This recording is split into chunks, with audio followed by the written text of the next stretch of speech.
So the extremely popular podcast, started between Trisha Paytas and Ethan Klein, Frenemies, has come to an abrupt ending after a fight both of them had in the last episode. The argument started when Trisha Paytas started talking about trans and gay rights. Jake Gyllenhaal said Heath Ledger refused to make like gay jokes about it, like during the Oscars, and I don't know. Is there a third pizza? You're so not good about this. Okay, let's go to your stupid. Make sure that I don't like pizza. this segment. Just for the record, fan advice is a stupid segment. Why? But we can do it. It's so dumb. What's the point? Okay, well, what, you want to talk more about the what, Brokeback Mountain, a movie from fucking like 10 years ago? It's like a lazy podcast. Like, we're going to play games on the, like, you know. A lazy podcast. You don't do anything for it. You just show up. We do all the work. Oh my God, yeah, right. How am I wrong? With what? I always contribute. You never have, like, first of all, when you were doing all the podcasts, it was like Keemstar, Jake Paul, like, and everyone's like, we're so sick of hearing about this because it's everything. Like, I saw on this, you had stuff from last H3. You just recycle H3 content on Frenemies. We spent one Frenemies rehashing all the stuff you said about Keemstar on H3 Live, which was 2 days prior. Okay, it happened one time. No, it's happened before where you just like bring up stuff that you've already mentioned, like, and it's fine. But why are you attacking me? You asked me, you said tell me, and I'm telling you, like, just because you guys come up with everything doesn't mean it's good. It's recycled, a lot of it. So, sometimes I forget what I've talked about, honestly. But you're saying you have all this crew that does all this work for you, and nobody could remember that you talked about that 2 days prior? I agree. Somebody should have said something. But I feel like you're so angry about this. I'm literally not, but it's just so funny. Are. I'm not. I'm angry when you say something. You need to admit when you're angry. Ethan, I promise you, this is really is gaslighting. I go to a lot of therapy right now, and this really is. When I say I'm not angry, I'm not. It is like frustrating when you think you do all this work and like think, oh, we're doing all this great stuff, and it's like not that great. I don't get input on like people we hire, like all this stuff like that. I don't get people we hire. Why would I ask you about people I hire? Because it's Frenemies and you take the budget for paying the crew. That's what you told me. You take highlights, you take 5% to pay the crew. No, so why don't I get any input on the crew or what we do? These are employees of our So why are you taking company. highlights and 5% of Frenemies? You told me that it was to pay them, that they could be working for production costs. And I feel like you're gaslighting me, to be honest, saying that you're not like frustrated about that. But I'm not. Because it really is a source of like every time something comes up where it's like, I hired somebody or this, that, and like, oh, you don't do that much on the show. I'm bringing attention to it. I'm not upset. I would text you. I would tell you if I was. It always comes down to, oh, you get this extra 5%. And so because you're saying, why should I get an input on the employees? That's what you said. And because you brought up to me they don't just work on Frenemies, they're my employees. Okay, but when I said that to you originally, you said, oh, we pay the employees. They could be working on other things. So why don't we have Frenemies employees and I get input if we're spending 5% of the budget towards them? I think that's not what it is. That's what you said. So then that's. But I don't remember. But that's gaslighting is telling someone how they feel, and you're telling me how I feel, and I'm telling you I don't feel frustrated or upset.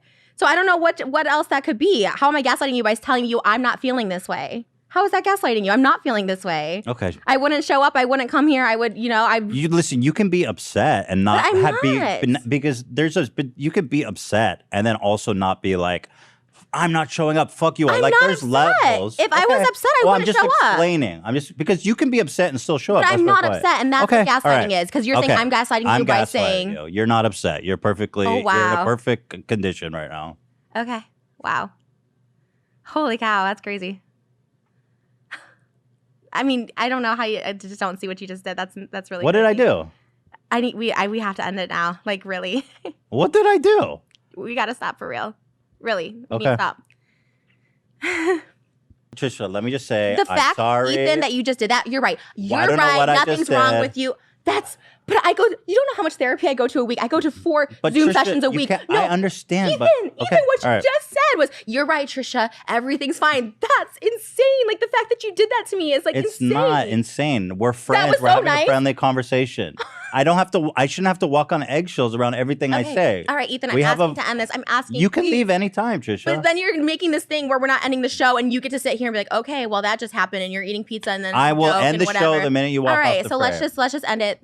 Please. So that's what was said. The original conversation between them is much longer, but I didn't want to take the full clip. So if you want to view the full conversation, I will leave a timestamped link to it in the description below. Trisha Paytas also uploaded a video to her channel explaining more in depth why she left the podcast. It's pretty long, so I'm not going to show it here, but basically the core reason of why she is upset is that she wanted to build up Frenemies as its own independent thing, where Trisha gets to help choose the staff and make decisions for the show, rather than having the show under the wing of the H3 3 podcast crew and having only all of Ethan's staff there. Because when she goes to the podcast, she feels like she's stepping in as a guest on Ethan's show and Ethan's production, rather than sharing everything with him equally and fostering an environment that is handcrafted by both Trisha and Ethan rather than just Ethan. Ethan further elaborates his feelings on the situation when he tweets out, "I am honestly gutted over this whole thing. Trisha's video this morning was a total surprise to me. I don't really know what more I can say or do. I'm very sorry to all the fans of Frenemies. I know how much it meant to everyone. I did everything I humanly could to save it. Ultimately, this is my fault for ordering pizza while dressed as Uncle Fester," obviously referencing the fact that the last time Trisha walked out on him, he was dressed as Uncle Fester and also had pizza. And that's about it for the Twitter discussion so far. So far, Trisha has not said anything there, but she did elaborate further in a pinned comment on her video that says, "Hey guys, I see a lot of your comments and you think I'm making a mistake, or being unreasonable. I hear you, and I'm not here to combat that. I'm leaving to ease the tension everywhere. I don't want to be the toxicity in their machine, and I can feel that I am, and it's not good for anyone involved. I'm sorry so many of you are disappointed in me, or that you only became a fan of me again through the show, but I cannot continue. If this makes me look selfish or a brat, so be it. I am grateful for the opportunity, but it is just not good for me mentally anymore, and it could be my own brain attacking me, but for myself, right now, I just need to disengage completely. This is without a doubt the hardest decision I've ever made, and it definitely was the most stressful thing I've been a part of, so it's with a super heavy heart that I cannot continue. I'm so sorry from the bottom of my heart. I don't know what to say or how to convey what I'm going through right now without making things worse, and I'm completely terrible at explaining my emotions and thoughts right now. Again, I'm sorry to disappoint, and that's all I can say." So in the last episode of the popular podcast Frenemies with Trisha Paytas and Ethan Klein, all hell broke loose when near the end of the podcast, Trisha and Ethan got into an argument that resulted in Trisha deciding to leave the show. She later made a video on her own channel where she goes more in depth on why she decided to leave the show, but since then she uploaded another video on the subject. And this one caused a little more than just a Twitter discussion, but rather a huge Twitter fight between Ethan and Trisha that lasted the entire night. It got so bad that both of them decided to delete their tweets, but fortunately I was up to screenshot them all so I could read them out for you. It starts out with Ethan saying, "Okay, I'm starting to get upset about all of this. Our crew is getting hate from Trisha's fans on their personal accounts, and I am losing my cool. The crew has done nothing but support her and work their asses off every week, and the treatment they are getting is unacceptable." Trisha quote tweets him and says, "I was never rude to them. I know nothing about what you pay them, and I don't care to know. It was never about them." Ethan then tweets out, "While Trisha keeps complaining about money, every single cent I've ever made from Frenemies is tied up in Frenemies merch that doesn't come out for another month, of which she will be getting 50% of the profits. Paid for, designed, produced by us, and I am treating her unfairly." Trisha quote tweets him and says, "This is a lie. I'm getting 15%, which is fine because you putting up the money. Nowhere did you say Frenemies highlights was the money going into buying the product. I'm still not mad, but why mislead saying I'm getting 50% of the profits when it's 15% of what you're telling me is profit?" She then shows DMs between her and Ethan. It starts out with Ethan saying, "We are splitting the 30%, which is typically our profit margin." Trisha responds, "Sounds good. Yep."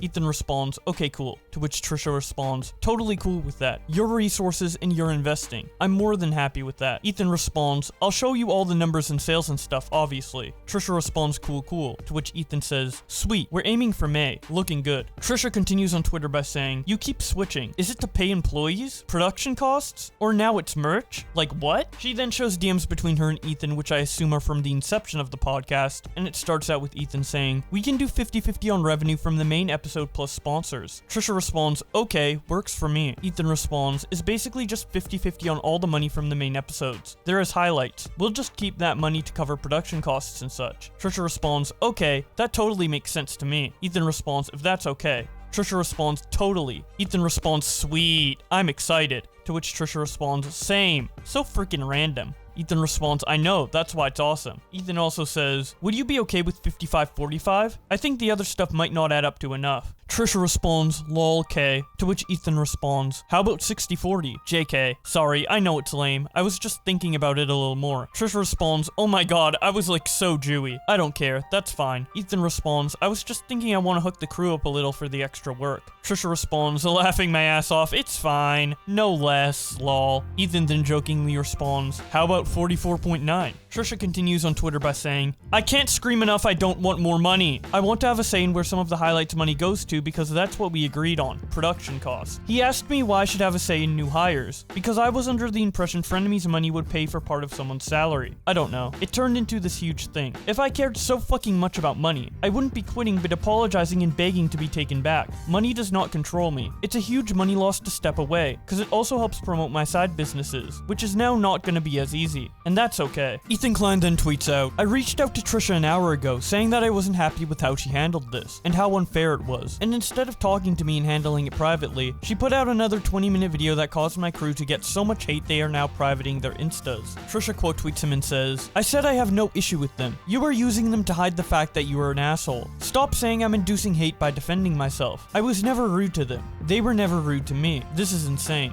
My video was clarifying what I said. It's not inciting hate whatsoever to anyone. AB, Dan, and Ian are all public on Instagram. It's straight up bullshit. No one is private. How about you telling me I can't bring Moses to the set because he's not a part of the show? And I respected your wishes because it's a job. I come to work. Deflecting everything onto the crew when I've never had any interaction with them. I sit next to Ethan. I'm presented with topics by Ethan while on the show. I lashed out Ethan, but he wants to paint me to be the villain to the crew? Not happening. How about Ethan as their boss? The employer, the producer. Not let it get to that level? How about not air it? I agreed to let it air, but I'm not in charge of employees. Never have been. Any hate they're getting is Ethan for letting that run. I really didn't think anything of being rude to the crew until Ethan texted me late last night they were upset. I disrespected them, and they wouldn't be filming the vlog the next day. I was confused as fuck. I agreed to let it air because I just thought it was between me and Ethan. Ethan also said last night he agreed I was being rude. I clearly didn't/don't see it. He did. He shouldn't have let it air. His crew is getting hate? My entire Twitter, YouTube, TikTok is how I haven't changed. I'm evil, rude, greedy, money hungry. I'm getting insane amount of hate. She then shows an email she got that says, Dear Trisha, you are the most toxic human being on the face of this planet. You are not worthy of spending time with Ethan and the H3 crew. Please take your shit and get the fuck out. We are done with your behavior. You don't deserve the money. All you do is rock up and talk. Why are you so hung up on the money when you said Frenemies is your play money? Fuck you, Trisha. You are literally the worst. Trisha continues tweeting when she says, I'm triggered as fuck right now. I didn't respond to his text because I'm pissed. He said I'm being unfair when he was rude as fuck to me, telling me I'd just show up,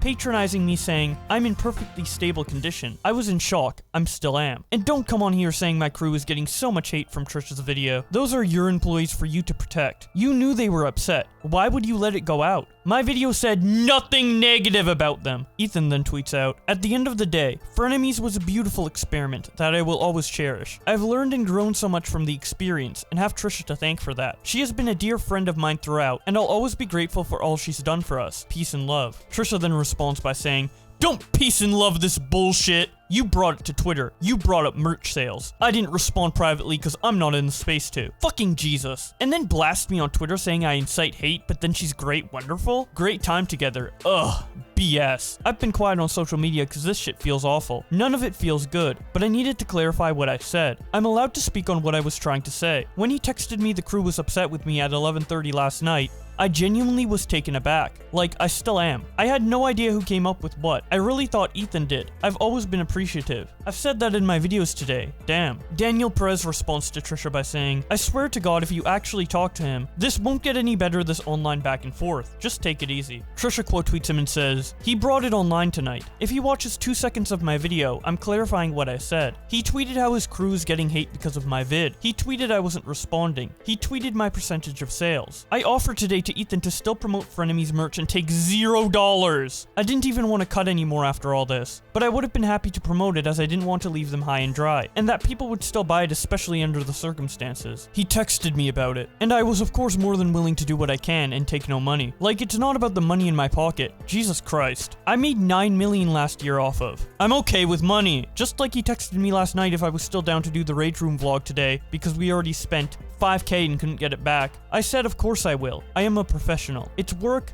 we paid for it, I'll show up. I don't leave people high and dry. Hours later, he texted me that the crew isn't comfortable around me, so they were not gonna film for us. Okay? Hire a cameraman for $500 or lose $5,000 deposit. And it was all because a guy was upset his girlfriend's idea was shot down, according to Ethan, even though I had no idea whose idea it was. This is the exact problem I knew was gonna happen. He's gonna deflect on his crew, that were all fans of Ethan before being hired, and their girlfriends/wives. Like, of course they'll always be in his favor, and I'm made to look like same old Trish. Knew this was gonna happen. And honestly, I just don't care anymore. I just don't. And stop bringing up my mental illness BPD bullshit. I'm on fucking medication right now. I have been for a month. And I don't use any of that shit as a crutch or an excuse, because I do have my shit more controlled than before, and I don't feel I'm entirely in the wrong. Nothing about this situation is anything I wanted. I don't want crew members to ever feel disrespected. I didn't want to leave the show, leave the friendship with Ethan. Like, none of this feels good, and none of this benefits me. It's not me pushing people away. I felt extremely disrespected yesterday. Pushed and pushed. It's not walking on eggshells. It's respecting someone when they ask to stop the recording, and just not respecting that. I don't feel respected. The crew told Ethan they felt disrespected. So what is the point of continuing? I'm upset. I didn't respond privately because I'm upset. None of my videos tonight were exposing videos. It was me trying to clarify this shitstorm that aired. I'm getting so much hate for an issue that didn't exist. I haven't thrown anyone under the bus. I never intended to cause there isn't. Everyone didn't like my reaction on the pod. I wanted to explain myself. I don't want enemies with anyone. Hence me leaving the show that gave me a platform and promotions for my passion projects. I would have benefited me to stay, but people felt disrespected by me, so I chose to leave. Because that's not fair to them. I don't want people walking on eggshells with me, and if that's the consensus there,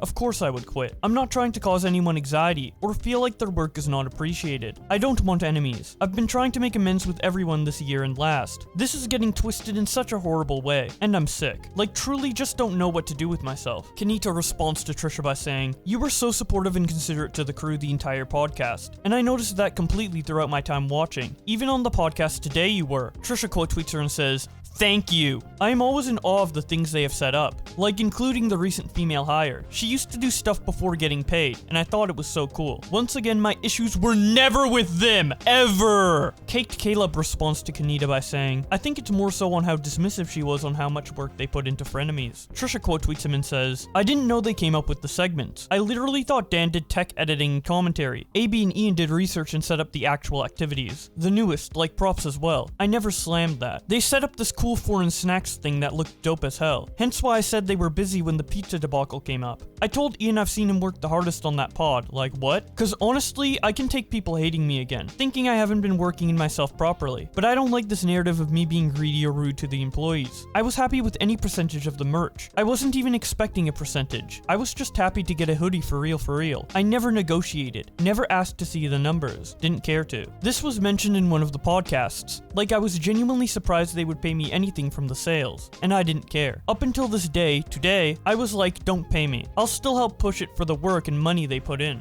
Once again, none of this feels good. It's spiraling and escalating, and it's no longer in my control, so I have to just let it be. Think what you want. I said my piece, and I shouldn't have even been tweeting tonight. I was trying to stay offline, but once again, the crew being used for my issues with Ethan sent me off. I was already upset the crew saw me as disrespectful, but then for him to throw they are getting so much hate because of me is gross. I've been unpopular my whole life, and I don't mind going back to it. Sorry if I disappointed y'all, but I have nothing else to say." Ethan then tweets out, "Erased most of my recent tweets regarding Trisha. Shouldn't have said that on Twitter. I'm going to take a step back for evening." So the next day in the morning, Trisha releases another video on the situation titled, "I'm sorry," which also prompts her to make another set of tweets. First off, she says, "Deleted all my tweets from last night. I shouldn't have shown private conversations. I apologize. I apologize for everything. This got blown out of proportion. I don't want enemies. I've tried really hard to make amends with people I've been in drama with. I don't want it. I made videos trying to explain myself and clarify, but they've all fallen flat and made things worse. There's nothing more I can say or want to say, other than I'm so sorry it's ending this way. I feel horrible. This is one of the worst feelings to see people think I'm this heartless monster, who doesn't do anything wrong. I have been in the wrong so many times on Frenemies. They've been really wonderful to me. Like, it just wasn't working for me where I'm at. I'm not sure why. I'm not sure what I need to work on, but I'm gonna figure it out. I apologize to Ethan, Dan, Ian, and Sam. Like, I really do. It's embarrassing, and I'm embarrassed. And most of all, you guys. Like, it was cool as fuck to be back in the popular group for just being me. Like, love and positivity always feels good. And this right now does not. I'm sorry. I'm not looking for a third chance, cause something has been overwhelming me recently, and I need to figure out what that is. I know it's the best thing to leave. I do believe the feeling is mutual, and I'm sorry you guys are getting slighted. There's very few podcasts left that I still listen to, so that feeling, I know. And most of all, I'm sad to leave. It was my stability as far as I'm going to work. Gave me purpose and structure. But alas, all good things come to an end. What the internet perceives of me right now is not me. So obviously I need way more self-reflection, because I'm truly not understanding fully. I love you guys, and want to continue doing my own thing, as I've done for 14 years online. This is just the worst I've felt about any situation I've been in online. Like, it's taking its toll. I get the point. It's not like it's going unnoticed.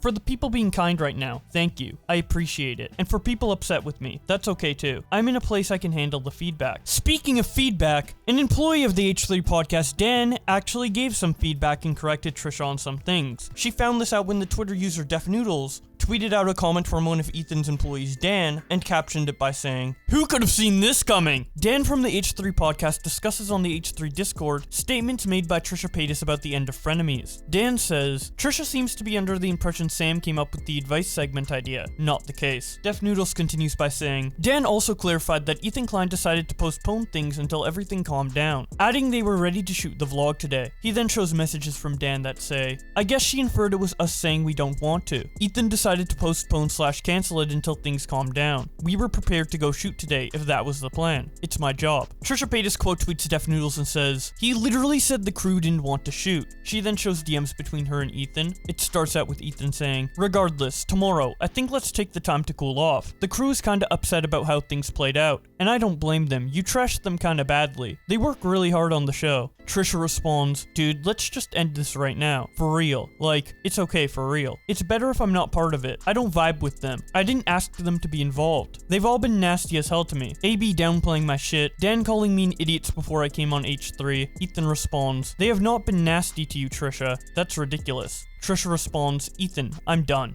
Trisha then quote tweets DefNoodles again and says, "I wonder why I thought this," from Ethan. She then shows more text between her and Ethan. It starts out with Ethan saying, "Because I was there." Trisha responds, "How do you know she was upset if she didn't say anything?" Ethan responds, "Ian was upset for her. Not that it matters." Trisha responds, "Oh, fuck off," to which Ethan replies, "I was there and heard it myself." Trisha responds, "Seriously? They are dating. Sensitive as fuck." Ethan responds, "I was there. It was rude." Trisha responds, "You talk over my shit." Ethan, "You were rude, eh?" Ethan responds, "So what, dude? We have a show. I got distracted by something." Trisha then continues tweeting when she says, "To me, Dan's comments were saying they were ready to work the next day, and Sam didn't even make the segment. Shows me that Ethan has been being manipulative and creating lies between me and them. I know I said I wouldn't keep posting private messages, but I'm not a liar. I have to prove what was said to me. I can't live in a false reality. That really will send me in a spiral, and I'm doing my best not to. Like, once again, I never had any issues with the crew. Once Ethan told me they wanted to cancel filming because they felt disrespected, I was really shocked and confused. At 6:41, he asked if I would still do the vlog. I wasn't gonna leave them hanging. 3 hours later, the crew is upset and we cancel." She then shows more DMs. It starts out with Ethan saying, "Do you want to do the Rage Room tomorrow?" Trisha responds, "It's up to you," to which Ethan responds, "We already paid like $5,000 for it that we can't get back." Trisha responds, "I'm down to do it, of course." Ethan responds, "Okay, cool. I'm down too." Trisha responds, "Ready for the rage, lol." Ethan responds, "Exactly. I know it's at 12. I'll get the details 1 minute." Trisha responds, "Okay." And then she once again shows the DMs where Ethan says the crew is upset. Trisha continues by saying, "All this to say it's deflecting. My issue is with Ethan, not the crew. But even last night, him tweeting the crew had to go private because all the hate from my video, nobody was private, is a gross manipulative tactic. I don't know why he lied to me and said Sam did the segment when she didn't. I don't know why he lied and said the crew didn't want to film. This is all making my head spin." She then shows more DMs and quotes them by saying, "They just need a few days." The DMs start out with Ethan saying, "It's our show." Trisha responds, "But I'm not comfortable with them either." Ethan responds, "You said some things that were hurtful to the crew today. That's all." Trisha responds, "They've done the same thing to me. AB questioning my motives with David. I forgave him. He had no place." Ethan responds, "They just need a few days." So that's about it for the conversation around the crew. But moving on, Trisha then starts to address another controversy. In regards to one of her previous leaked DMs Gems, where she says to Ethan, "Oh my god, I was like so Jewy," during the conception of Frenemies. Def Noodles tweets this out, and then Trisha quote tweets him by saying, "It was my sense of humor at the time, and it was a repeated joke I made at the time. It wasn't malicious, but it's still gross. It was only this year on an episode did Ethan explain to me why it's offensive to stereotype Jewish people as cheap. Like, it never really registered. Like, the joke was in poor taste, but I always joked about Jewish stereotypes with Ethan, until he told me how offensive it was and I stopped. I'm sorry. I'm literally converting to Judaism right now. Like, actually going through the classes, learning the religion, and converting! Also, my kids can grow up with Jewish culture and religion. Like, I am a lot of things. I have a lot of issues, but I am not racist or anti-Semitic. As soon as he told me there was an issue with what I was saying, I stopped. To say we didn't have an offensive banter is ridiculous. He called me crazy and fat all the time. The only person I would allow that with, because that was the banter. But damn, to really take that and paint me as an anti-Semitic, like, is extreme. It was gross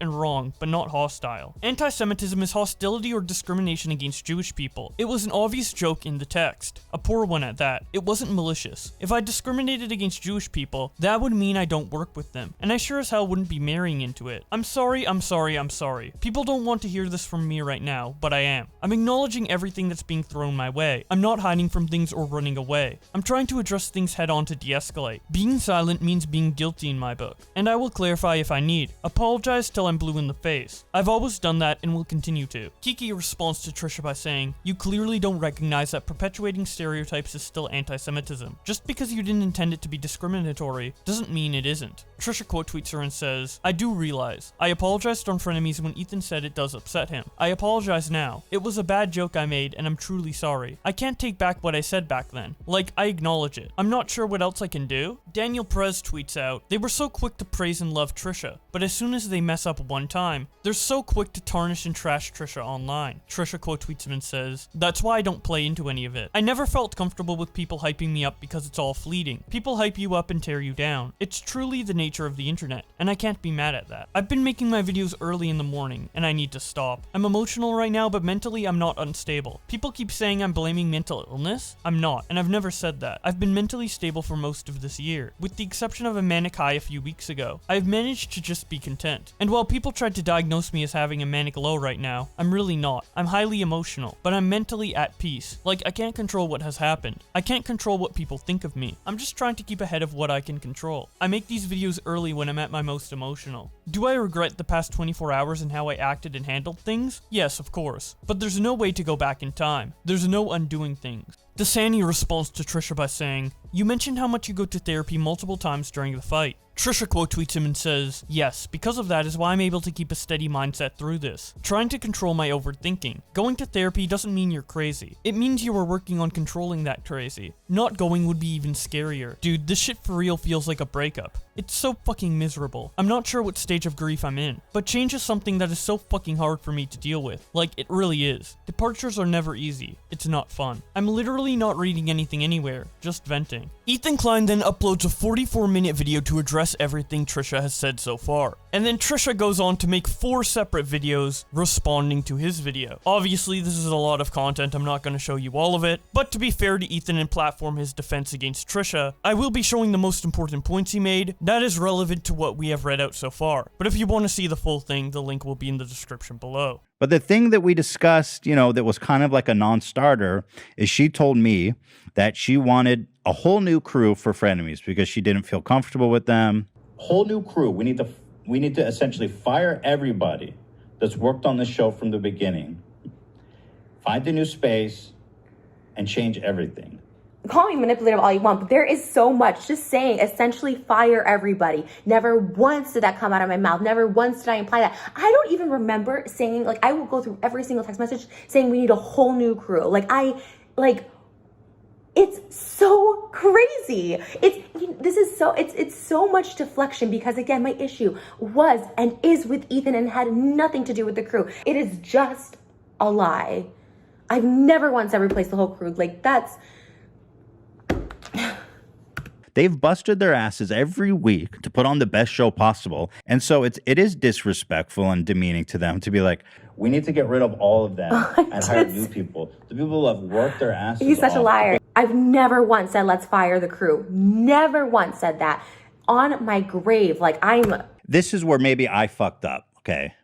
is that I was talking to the crew, like being transparent with them. I was like, Trisha wants to hire a new crew. Obviously, that wasn't something I was going to commit to, but I was just like, I don't know what to do about this because this seems like it's not going to go anywhere. When the crew found out she wanted to fire them all, they were... But do you see? This is what I'm saying. This is the manipulative evilness. Like, this is manipulative as fuck. When they found out Trisha wanted to fire them all... First of all, they've always been down to go work and do the shoot as scheduled. They are good. That's not what he said. You know, they need to cool off. Hardworking employees that are down to get the job done no matter what. That's not what he said. I had done a temperature check. Like, how do you guys feel about going to do this? Because there was just people like, you know, the vibe was like, Trisha wants to fire you guys and hire new people to do Frenemies. I never said that. Also, do you want to go meet with her and shoot tomorrow? And so obviously they That's were like, so manipulative. well, it's a little awkward, right? But of course I'm willing to do it.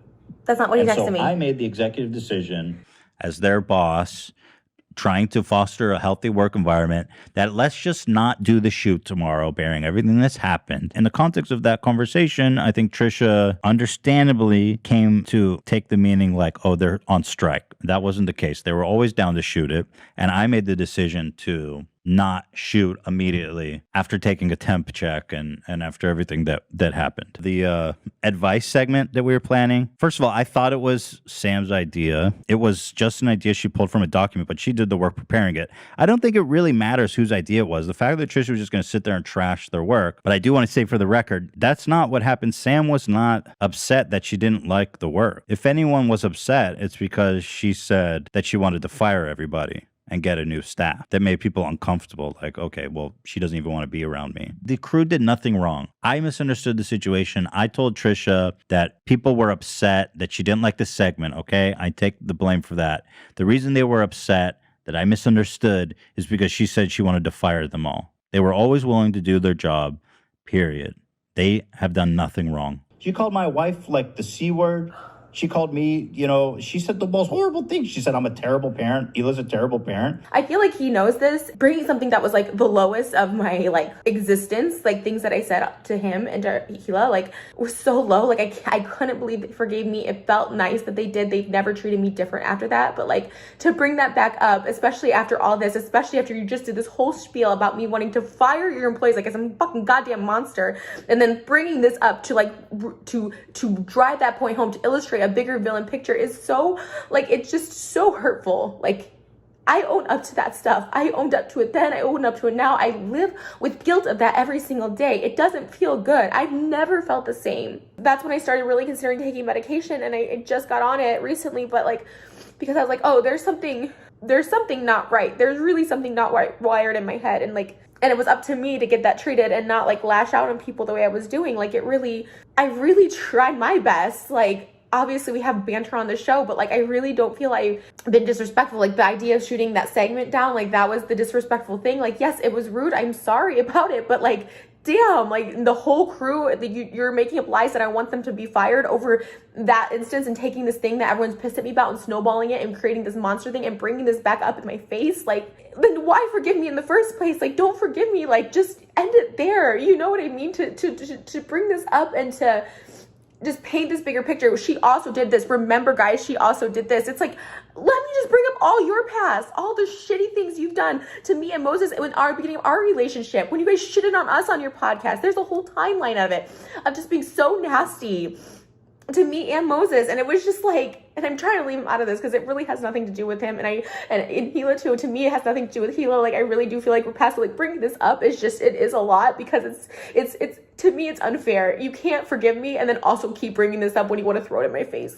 So those were the bits I thought were most important, but again, a lot more was discussed. So if you want to see Ethan's video and Trisha's response, I will leave the link to both of those in the description below. But moving on, Trisha also had some Twitter reactions to Ethan. She said, I'm only halfway through, and Ethan lying about me saying fire the whole crew. I've officially lost all respect for him. Show those receipts. Show one time I said fire the whole crew. Hell, one time I said fire anyone. What the fuck is wrong with you? There's a lot of awful truths about me you can expose, but just lying to the crew telling them I wanted them all fired? You are a bold-faced liar, and I never would have expected Ethan to be a liar. I'm in shock right now. Like, I'm in shock That's why the crew didn't want to work. You told them I wanted them fired? When have we ever had a conversation about them being fired? Where? Brienne responds to Trisha by saying, well, if you want to hire a new crew, that crew is fired. So 1 + 1 = 2. Trisha responds to her by saying, literally not how it works. To hire 2 new people, lol. There wasn't even a crew the first 4 months of Frenemies, lol. They were getting paid way before Frenemies, during and after. Nothing I did nor didn't do affected their pay. He's not spinning something. He straight up made a lie I wanted the crew fired, and keeps reiterating that. Daniel Perez tweets out, do you really believe Ethan taking 100% of highlights and 55% of Frenemies? He goes home with $0? Impossible. That would be the biggest, dumbest business move ever. Hila wouldn't have agreed with that. It's common sense. Trisha quote tweets him and says, the lies, the lies, the lies. Never in a million years did I peg him to be a liar. Like, I seriously trusted him with my life. No contracts, nothing. I really just trusted him. I'm so fucking confused. When Frenemies started, it was quarantine! Nobody was working on Frenemies. Adding a Frenemies producing is not taking anyone's jobs away. I just met Zach this year. I maybe met AB twice last year, and Ian, I believe the Streamies was his first episode of Frenemies this year. It was always me, Ethan, and Dan. It was never a whole crew. Ever. For months it was just 3. He started bringing them in more and more. And I did feel like an outsider, but never complained. And definitely never asked to fire them? What? Even if I thought everyone should be fired. Why would I ever say that? Look up videos of people who have worked with me. I'm not that person. Hiring a cameraman or a producer takes no one's job away. I'm so confused. They just recently started being more involved with the vlogs. This is all new. H3 has expanded their employees by at least 4 since Frenemies started. It doesn't affect me at all. But if we are gonna have new people hired to help with Frenemies, where 100% of highlights revenue is supposed to go to, I would love to have someone I vibe with. They are all friends. They've known each other for years. It would have been nice to have gotten to hire someone, which he agreed to that same night, and it was fine. There was no discussion of who has to go in order to make that happen. Libby responds by saying, see, that's on Ethan. He should be clearing this up before going to the crew and being like, y'all can't work with us once we hire X other person. Trisha quote tweets her and says, this. Why would he not have us all in a room at the same time if there was any issue? I had no issue on my end with them. It's always been with Ethan. He's deflecting. Ashley responds by saying, maybe it was just a misunderstanding, because I think Ethan thought you said you wanted a whole new crew. But if you just wanted to add more people, it sounded like he might have accommodated. But at that point, maybe there was already too much frustration going on. Jessica responds, from what I understood, she started with a producer. Ethan agreed. Then they pushed for a whole dedicated Frenemies crew. Trisha quote tweets her and says, this never happened. Trisha continues by saying, he has all the receipts he pulled up of our DMs. Where's the receipts that I asked for them to be fired? That's so fucking out of this world ridiculous. I have no idea why he would tell them that. Sarah responds, Trisha, you wanting a new crew from Frenemies is taking away from H3 production crew. That is firing them from that specific show. Not from H3, but from Frenemies. Come on, girl! You're in defense mode. Trisha quote tweets her and says, hiring a producer and a cameraman are 2 things we didn't have. That's not taking anyone's job away. That are all paid a salary before Frenemies.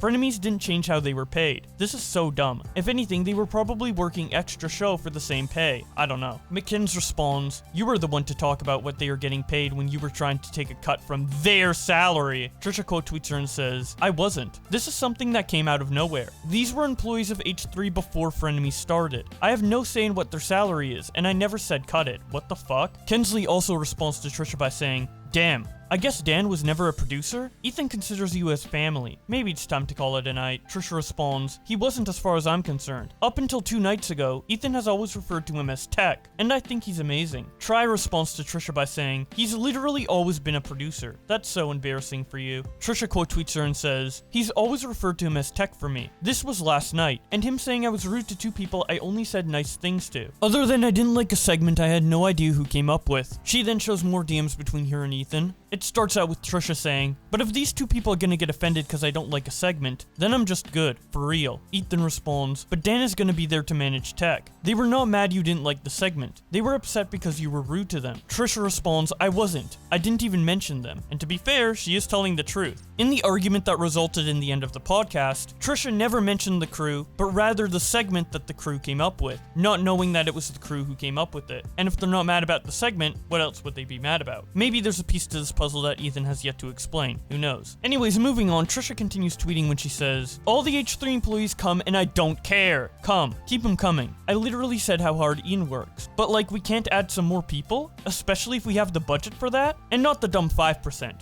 but also 100% of highlights. What's the big deal? Ethan saying he made $0 on Frenemies is another bold-faced lie. He makes what I make, which is a lot, and then he also keeps all the Frenemies highlights, which is like 5 million views per month since the beginning. Vic responds to Trisha by saying, Trish, he said he makes $0 because all of his income that he gets from Frenemies goes to the actual podcast and producing it. Trisha quote tweets him and says, it's all lies. The amount of money he makes is ridiculous. We sit on the same set from the beginning. They just recently invested in new cameras, and staff is on salary. They get paid before, during, and after Frenemies. It's salary that existed before Frenemies came. Half-Truth responds to Trisha by saying, isn't he also paying for the new production studio plus merch, plus money for the things y'all do in and out of studio for Frenemies? Trisha quote tweets him and says, the office space was bought for H3 and Teddy Fresh pre-COVID. Frenemies wasn't even a thought. Me and Moses weren't even dating. Moses was working on that building before we dated. He's manipulating so much. Suraya responds to Trisha by saying, you have to keep in mind this is your family too. Honestly, I hate to see you go down this drama rabbit hole again. You were doing so good. Ethan is supposed to be your brother-in-law. Both of you should handle this privately. Miscommunication can happen, but try to fit it. Trisha quote tweets her and says, Ethan lied so much. To the employees about stuff I never said. I will never forgive him. That's fucked up shit. I maybe mentioned hiring a Frenemies producer once before Monday. That's it. Oopsie responds to Trisha by saying, Trisha, no offense, but you benefited from Frenemies more than you think. You said it yourself, you saw growth in TikTok, YouTube subscribers, OnlyFans since you started the podcast with Ethan. It was a great deal. A little more than great. Trisha quote tweets him and says, I never denied this. Ethan, however, claims he made no money, which is crazy. He's made an insane amount of money. Like, insane amount. And sponsors. And the Teddy Fresh plugs. He making so well. He acting crazy about saying he makes no money. Katessa responds to Trisha by saying, he says whatever he profits he puts back into the show, Trisha. Trisha quote tweets her and says, I assure you he does not. He listed the initial set costs, and new cameras, and his employees were on salary long before Frenemies. I wish we put some of the 100% of highlights he keeps, which he never even mentioned, towards production costs. That would be dope. Zayla responds to Trisha by saying, to be fair, it's his money. You did no work to earn the highlights. She responds to him by saying, lol, literally every title the first 4 months was all my name, and all my drama. It's still 75% my name and clickbait for all those highlights. They make bank on it. Moving on to a slightly different conversation, Seth tweets at Trisha, wanting to hire a new crew literally implies you want to get rid of the current one, Trisha. They are not your employees to get rid of. Trisha quote tweets her and says, I literally wanted one person for me there. They are all for Ethan. We have the budget to hire one person to help me execute my ideas too. How is this hard for anyone to understand? Nobody responds to Trisha by saying, does anyone think she knows what a spreadsheet is? I'd love for her to discuss the production costs listed out for her monthly, and where she would like changes in the budget to be made. Trisha quote tweets him and says, another lie he told. He's never shared budgets or expenses with me. Have no idea why he said this. He sends me how much revenue videos make, and that's it. It was an odd lie. In another Twitter thread about Trisha Paytas, Libby says, the discrepancy is not whether or not Ethan agreed to a producer. It's that Ethan thought that Trisha wanted the rest of the crew gone, and expressed this to them without clarifying with her to learn that's actually never what she was asking for. Trisha quote tweets her and says, exactly. Why is he going between all of us? When I see them? He is manipulating so much, and I'm not sure why. Like, why tell them I wanted them fired, when that wasn't the case? Why tell me the idea I shot down was Sam's when it wasn't? He admitted he lied about that. Why? She then shows DMs between her and Ethan. It starts out with Trisha saying, I didn't. But if I'm being honest, it is. Ethan responds by saying, Sam, for example, made the entire questions advice segment and spent a lot of time going through questions. Trisha responds, AB didn't do proper research. Ethan responds, and you were like, this is horrible, stupid idea. Trisha responds, he summarizes my videos wrong. You didn't ask me. I read the comments now. Ethan responds, tried to find employees who are perfect all the time. It doesn't exist.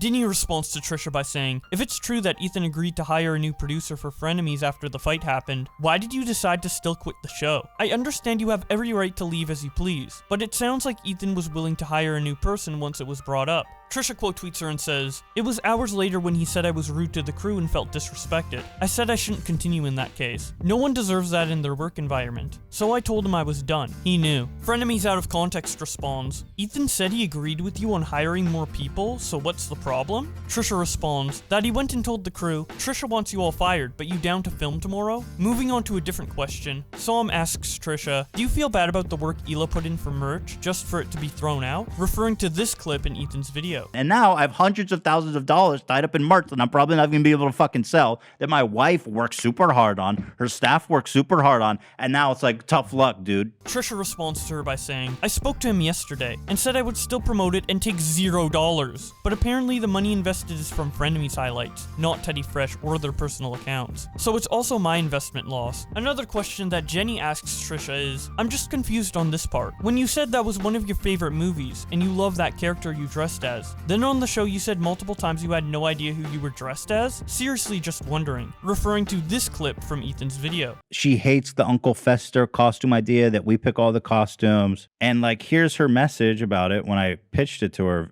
originally. I sent her this picture. I said, costume idea? She says, laugh my ass off. Oh my God. This is one of my all-time favorite movies. Can we? I love her. She loves it. It's one of her favorite movies. And then she hates it. She doesn't even know who the character is. And it's all my idea. And, fuck me for even making her do this. It's like, I don't understand. What am I supposed to do? Trisha responds to Jenny by saying, the same way he forgot it was his idea. We text so much, but if you look at the screenshot, he's the one who says the costume idea with the pic, which he insisted on Monday's episode it was my idea. He forgot it was his the same way. Dat Doodle responds to Trisha by saying, cosplaying was your idea. That's what he's saying, damn. Trisha quote tweets her and says, I said it for Halloween, and every single outfit was brought up by them. I swear on my life. I have receipts to prove it. They'd see it on Reddit or the comments. Happy to pull up those receipts. I was also happy to dress up and be a part of it, but not my ideas. I like cosplay. I was excited someone wanted to dress up with me. I got and all the costumes around and paid for. Like, I was stoked about it, but saying they were my ideas is another lie. Since he wants to show our private DMs too, I'm down. Here's all the costumes they suggested. I was happy to go along with them, and even got them made, but he said I picked all them. It's a lie. I'm the green, Frenemies group is the white. She then shows all the proof that the costumes were suggested by people other than her. I don't really think it's necessary to read these out word for word, but if you want to see what they said, you can pause right now and read it yourself. Moving on to Trisha's final tweets about this situation, she says, and for the love of God, can we please take Gabby's name out of the title of the last fucking Frenemies? Change it to Light Ally. Anything but that piece of shit rape apologist children harasser. That girl has zero relevancy to the show, or why people watch. Someone responds, you guys talked about her on the episode. Respectfully. What? Trisha responds, like no one is going to that episode for that. The main issue from Ethan to me in private DMs that night, and in his last video, is the crew felt disrespected. It's the last thing I want people to feel from me, so I removed myself from the show. I never wanted them fired. I really respected them and wanted to add. I praised both Ian/Sam in that episode. I've done that in the past. To take me not liking a segment, or suggesting we add people, and say to them, Trish wants you all fired, is manipulative. He lied to me and said it was Sam's idea, and Ian's upset with me when Dan said it wasn't. I don't know if this makes me look crazy or manic, but I have to say that I had nothing but respect for the crew. I think it's shown in many, many clips that I've always been so appreciative of them. So like this narrative that I'm disrespectful to people because I shot down a segment that I had no idea who even did it, which Ethan lied and told me Sam did, but then Dan said that Sam didn't. So it was like manipulating this whole situation. But I've always been appreciative of everyone, especially Sam. I thought she was amazing. So whether she's new or female or something, she's being thrown under the bus for this, and I've always loved and respected her. Are you great? Well, thank you to Sam and Ian. What should we do? Do they have should we give them extra shout out? You want to replace my link with their link? First of all, Ian works for me, so calm down. I do pay him. Well, tell them they can have whatever link they want. And replace mine this week. This is so cool. Okay, link is life. Links are. Like, I specifically thought the last episode it was rude for them to go ask to get pizza. I was like, we should hire someone just to go get us pizza because they were busy. They were working on stuff. I said, Ian's the hardest working, just as hard working as any of the employees. I corrected myself because I didn't want to be rude to the other employees by saying he was the hardest working, but I've always seen Ian just doing the most, making the memes on the spot. I've always been vocal about that. Really what? What do You're you all want? fired. You should just hire someone, since we have it in the budget, just to go get pizza for us. They're the Domino's person. They should just have it here. I mean, we have two people here. No, but they're working on stuff. Their production. We need someone Sam has volunteered to go get it. Sam's also production. She's helping putting together things. Sam, are you busy? She's See, prepping she is this. working. Ian, what are you doing? He's also prepping. You guys are prepping snacks? They're prepping. They're busy, apparently. Yeah. That's what I'm saying. We should hire for Domino's delivery. Even in that conversation, I acknowledged that they were overworked. They were doing so much. I was like, let's just hire an additional person. We had So then Ian's like, I'll go get the pizza. And I was just like, this is so crazy, because he was doing like literally, I won't say the most, but a lot. And they were putting together like little snacks. They had snacks prepared. Like the green screen was set up. Like he's always on his computer, like editing stuff for whatever. And I was like, to me, that was rude. I was like, oh my God, I was embarrassed. I was like, don't send someone out to go get pizza when it's like not his job. He's not a PA. Yes. Oh my God. He's like the hardest working. Not the hard, but equally as hard. Ian's the hardest working. Kind of. He's doing Ian, a do you lot. think you're the hardest working employee? Like, that's the same episode that he went and told them that I want them all fired and replaced because I said a segment was shitty at the end. Like, what? That I had no idea who any did. My ideas are called shitty all the time. Like, anytime I brought up ideas, like, it's like, he's like, that shit. Like, if it's the aerobic acrobatics or whatever. I always try to give shout outs to the crew on the air because I'm just like, they do a lot. I hate this narrative of just being disrespectful to the crew. Ethan, whatever. I don't care what he has to say about me, but the crew, would never disrespect. You sent another subliminal message. Okay, give me a slushie. We're gonna be on for you today. And can I also have a small blue raspberry slushie?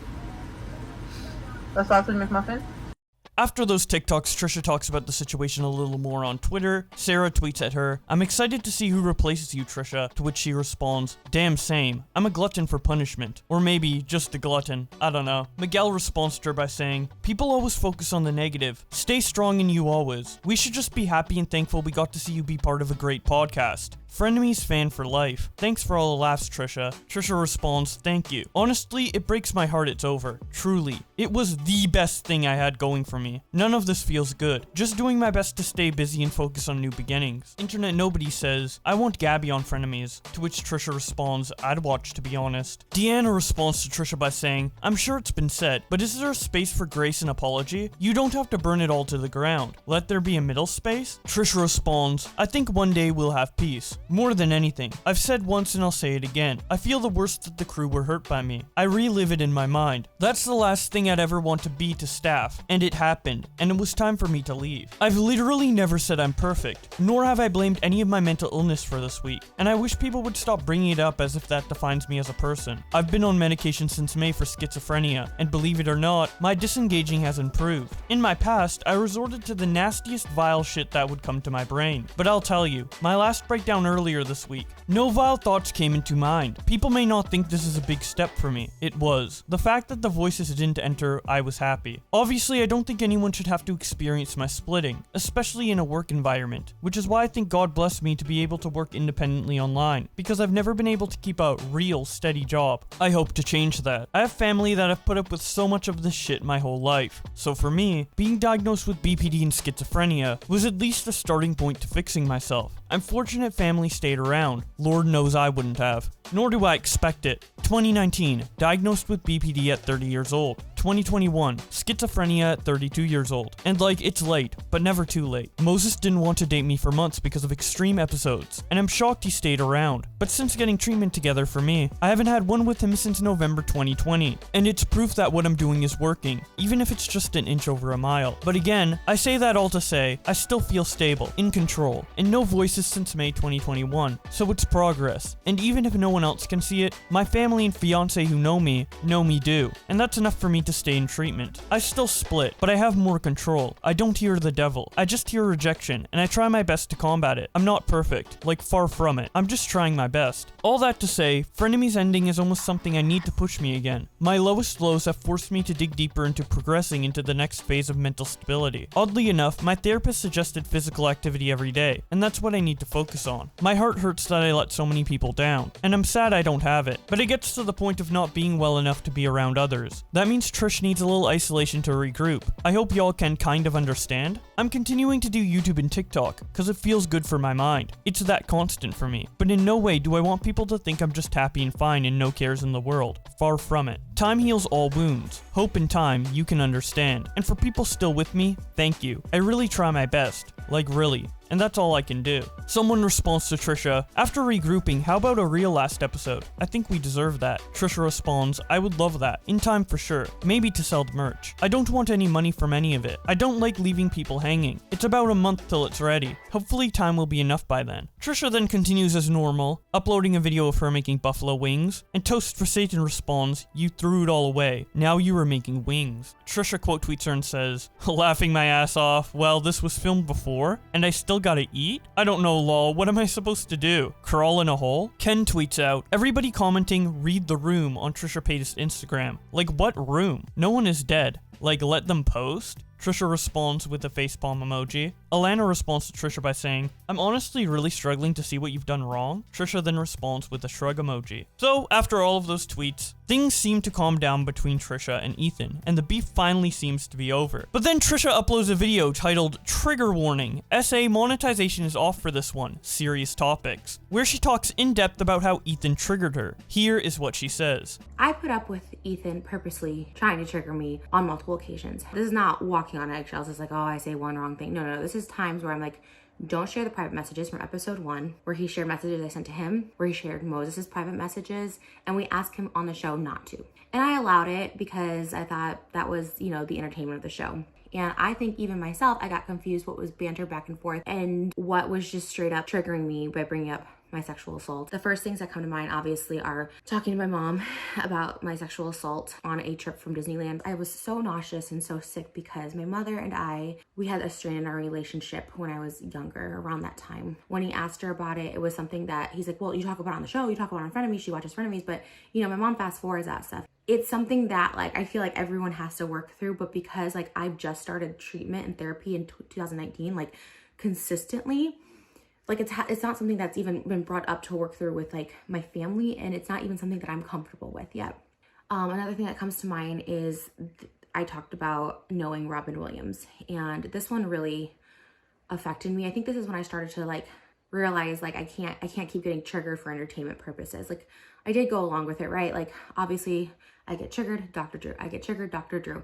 And I should have said something. The bus was the turning point for me. Towards the end, Ethan was just screaming at people, and a lot of people think that's funny. This is only in Hollywood. Coming up on the left here, you got green hair. A woman with green hair, black shirt. She's got big black boots. Only in Hollywood, guys. Her mask kind of flew off there. Take a look on the left there.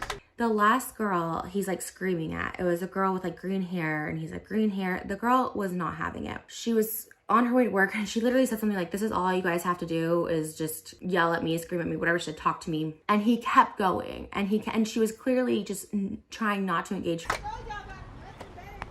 Hell no! This is only in Hollywood, folks. We got green hair. She's heckling back. This is exciting. And he did that to a lot of people, and a lot of people, thought it was funny. But this particular girl, I just remember being I looked at him in such a different light. And you know what? I should have brought all this up, the same way I wish he would have brought up talking about his Tourette's or whatever really affected him. I really wish when he mentioned the Jewish thing, I really just did stop. I'm saying all this now because I was scared it would end. I was scared that it would be called walking on eggshells. It was a lot of things, from sexualizing my skincare product, because it's not just my line. I'm okay with sexualizing me or my stuff. I'm in partnership with somebody, right? They put a lot into it. They put, that this is their creation and stuff. This is your self-love in a bottle. Why was that sexual? What? Look at you're hell yeah. I didn't know this was rated R. Balls and cock. What are you talking about? Look, 2 balls and a cock. It's like a giant phallus. Oh my God. It's the products in the thing. Bro, it's literally a penis. And then up on that episode as well, a lot of people were okay, Trisha was triggered by Gabby. And not yes and no, but it was really when he really was well, do you have herpes? So you don't have herpes, right? I don't have herpes. You never had herpes. I've never had herpes. It's okay if you did. It's more common than people think. I would be the first to be I have cold sores on my lips sometimes. I've never had genital herpes. You have oral herpes. Everyone wants to say, oh, he's so professional and he's so patient with Trish, but it's at the same time, being asked those questions by a partner, or now he's my employer. To me, that was banter, and it was accepted because that was our thing. We're just as open. So for him to say Trisha can say whatever and I can't say anything is insane. All of that was triggers, right? When I asked to the very last episode, we need to stop, and he's yes, you can go up and leave whenever you want. You know what I mean? Up until even that point, he wanted me to do that thing. And I'm I just want to end this. And I don't want to look like the crazy one. I don't want to look like the emotional one that can't handle herself, that can't control herself, and just walks off. Everyone is just Trisha's greedy, Trisha's this. She made fun of Ethan's Tourette's. And I laugh because I'm uncomfortable. It's not funny, but Tourette's and being Jewish and all this stuff. And now I'm anti-Semitic. And it's just it's really gotten blown out of proportion. And nobody wants to hear what I say, but there is a double standard at play there. And that's what I'm really trying to say. There's a double standard, and it's just what it is. I don't know. He has a calmer demeanor than me. he has a bigger fan base than me, whatever the case is, or people are just mad that like I'm choosing to end frenemies. But a lot of people were like, oh, he agreed to give you a producer, and he did. We had talked and we were totally fine. He agreed to give me a producer. We agreed to do the Rage Room at like 6:30. And then once the episode went out, Ethan cares a lot about comments and what comments say, what that thread says, Reddit or whatever. Like, he cares about that. He goes with what the comments say, so I'm just assuming that the comments were like Trisha's, I don't know, I'm not sure, because then he texted me late and said, hey, let's not do tomorrow, after saying let's do it, and I agreed. I was triggered when he called me like talent and he's the producer, and then talking about the money thing and how it's changed and all that stuff like that. It's like, I never wanted more money. I never wanted the crew fired. The crew can't be fired because there's no contracts. Frenemies doesn't have employees. There's no contracts. They were H3 employees. Ethan told me that money from Frenemies would go in addition to what they were already getting, then, as they should. I hope they did. I don't know if they got paid extra. I hope they got paid extra for Frenemies. I hope they know now that was what he told me at the beginning, was the 100% of highlights and the 5% go like in addition for their extra hard work on Frenemies. So they couldn't be fired. Ethan's their employer. Frenemies has contracts with nobody. I don't have contracts.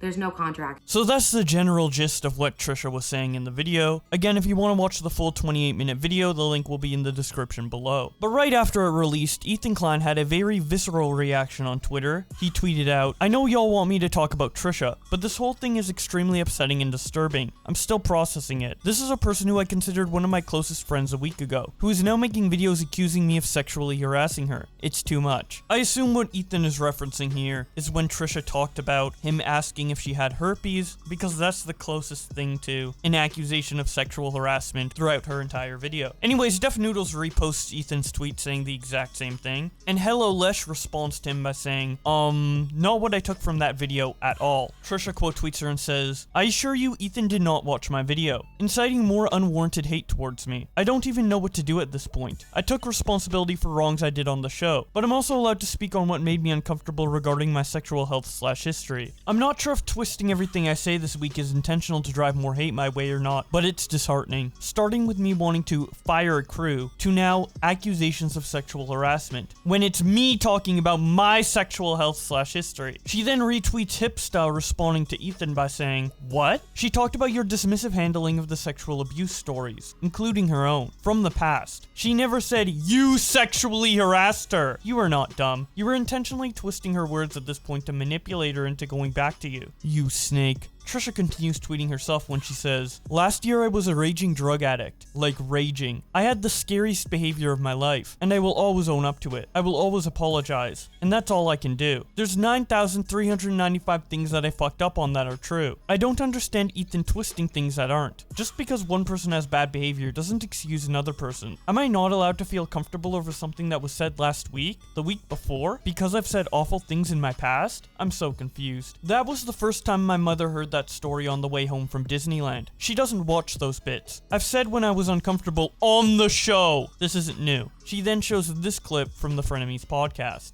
I knew Robin Williams. Yeah. But let me guess, you fucked him. I don't like talking about him now that he's deceased, but I did do a story time on him one time, and he was really, really nice. But I don't like go into detail of how I know him, but he was really nice, and Wait, how do you know him?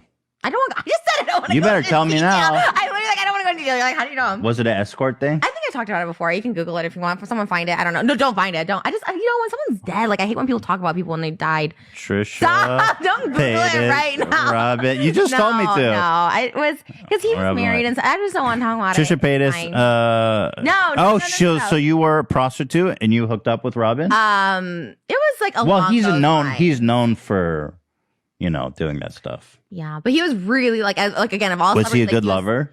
He was really nice. I don't want to talk about it. I just feel like it's so disrespectful. I don't want him to roll. You know what I mean? You think he'll haunt you? Trisha then continues tweeting when she says, "Ethan expressed on the show he felt uncomfortable with jokes I made about him being cheap in relation to being Jewish. I stopped. I wasn't offended. I was embarrassed and I stopped. Glad he told me. But even on the last episode, if I say I'm not comfortable, well fuck me, right? I can just walk off camera for that clickbait, right? There's no accusations, just a double standard. I did allow him to talk about my sexual assault to my mom, because I thought that's what made the show entertaining. Like, we push each other to the limit. But just like he's saying now the jokes about Tourette's made him uncomfortable, I felt the need to speak my true piece. I respect what made him uncomfortable, I acknowledge it, and I'm so truly sorry those things happened. I thought it was banter. But the minute I mentioned something that made me uncomfortable, which I did numerous times on the show, I'm this manipulative bitch who should stop talking. I haven't made up one lie about Ethan. He's lied or twisted my words in so many ways. 1. I never had conversations about firing the crew. 2. The building was bought before quarantine, before Frenemies was a thought, not for me. 3. Sam made up the game. According to Dan, she didn't. Lies continued. 4. He sends me an itemized list of production he doesn't. 5. Glazing over that 100% of highlights is kept. 6. Saying I accused him of sexual harassment when recounting my experiences on the show and what I was uncomfortable with, which I said on the show. After these tweets, Ethan then updates his thread by saying, Trisha said I was sexualizing her in the workplace, which is the textbook definition of sexual harassment. And of course, while he posted that, Trisha was continuing to tweet on Twitter. The next thing she says is, 2019 was a low for me. I went to 3 mental hospitals and I started seeking therapy. 2020 was another rock bottom last summer for so many reasons, to which I finally accepted I need medication after seeing a psychiatrist. 2021 another low. Voices telling me to do evil things came in. I can say all this to say, I hit these lows because people called me out on my bullshit. Damn, I don't know how Moses is still around. Y'all trying to trigger me with Moses should leave you is some fucked up shit. The funny thing of all this isn't a new low for me. For the first time in a long time, this drama isn't triggering me. I'm stable enough to see reality. I have people in my life who help me see reality. The internet is a hate mob against me right now, and hey, that's okay. Again, there's enough truth to trash me for the rest of my life. They have and they will, and I will always address and acknowledge. I can't go back, but I'll continue to talk about whatever is brought up. Moses has forgiven me 100% for my past behaviors. It's clear Ethan never has from when I fucked up with him and his family. I wish he would have cut me off then, rather than throw it in my face 6 months later to emphasize the portrait of me as a monster. I could tweet so many old clips of Ethan degrading women, joking about sexual assault, but if someone's learning to grow and trying to change, it ultimately hurts that growth, or it can. That hurt a lot because I thought I was truly forgiven, so to have that thrown into a current situation just to vilify me more, like, it didn't feel great. If you keep throwing a person's mistakes in their face, you don't truly forgive them, and no one has to forgive anyone. Lord knows I truly haven't forgiven people in my life, but don't continue doing a show disingenuously with someone you still hold a grudge to. I wish he would have ended it back then, because I do feel like I continued that pain from then to now for him, by just being in his house, and that makes me feel horrible. Name calling was my nastiest attack my entire life, up until last year with the situation that happened,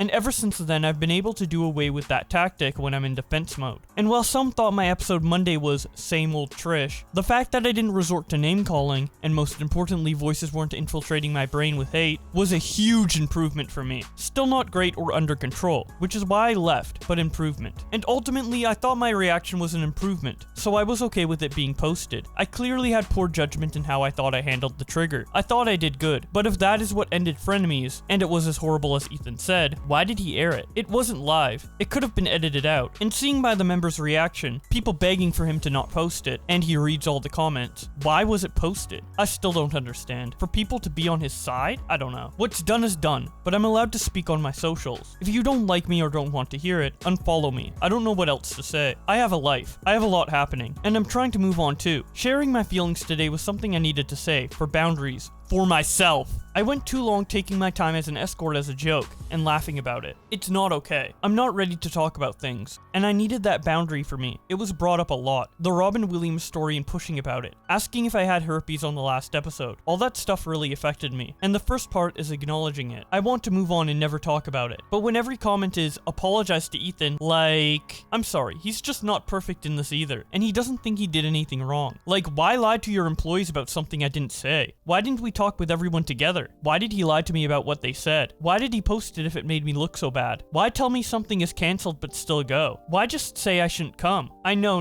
I've done 50 things that were wrong over the past 9 months, but he can't see one error anywhere? That's insane to me. Now, something interesting about this tweet in particular is that Brandy responded to it, showing that this was actually the second version of that tweet, and Trisha deleted her initial version that said, I will admit to 83,000 things I've done horrible and wrong, but he can't see one mess up anywhere. nowhere. He makes $0. I steal all the money according to him. Anyways, continuing on with Trisha's tweet, she says, and everyone can stop acting like they know the contracts. There wasn't any ever. This whole thing was blown out of proportion, and now there's no going back. But if you want me to move on, just know I do too. And saying apologize to is not it, just unfollow me. I have so many amazing things I've been working on that I want to start talking about, and this dark cloud is not something I want looming over it. I too just want it to stop.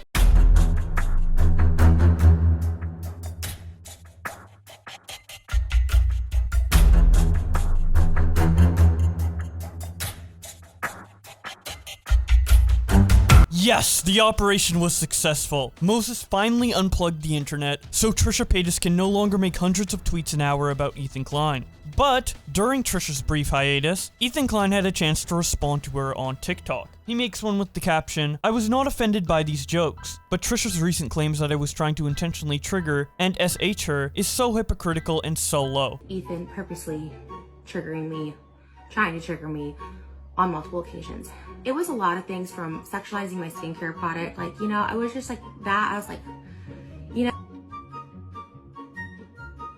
I don't know what to ask. Do you want to have sex with me? Wow, it really is just all about how much. Your mind is one place. That's all I asked. No. That is true. You could have. This is that's such a lie. Like, we know that's a lie. Like, whatever. No, I definitely don't want to. No desire to fuck you or be. Yeah, I know you're lying. About Our collab. Bro, Only I wouldn't do that for $1 billion fucking dollars. Like a showering video. You wouldn't just shower with me, like take a shower. Nothing sexual. Not even for $10 million. Could you imagine if we just stood next to each other naked in the shower, just like doing a shower, like why washing our hair? Why do you think anyone would pay for that? If Hila took your advice and moved on, would you make a move on me? Yes. Oh god. So is that what you were trying to do the whole time?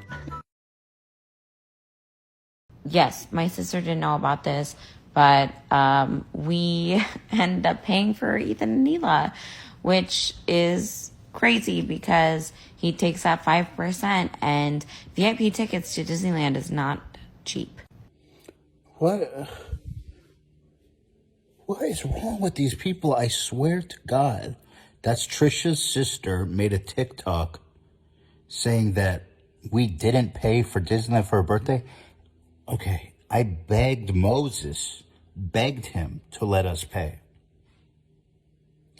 According to Trisha's family, this 5% that I was taking for production fees could cover the national debt at this point. What can't the 5% cover? I'm supposed to be paying for Disney. I begged them to let us pay.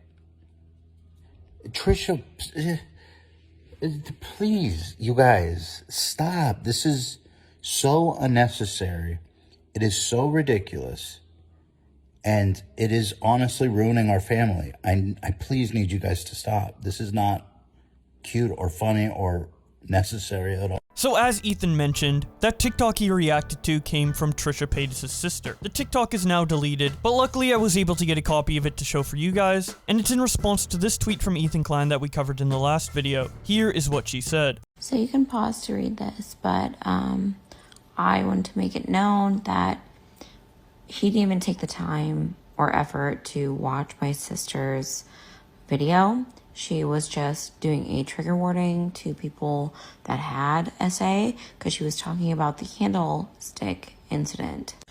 So this Disney trip was actually planned for my sister's birthday. It was me, my mom, and Moses, and that was it. I know that they were at a family event at Ethan's house, and Ethan incidentally invited himself to our family surprise.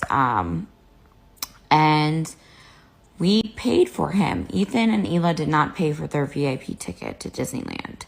And there's more.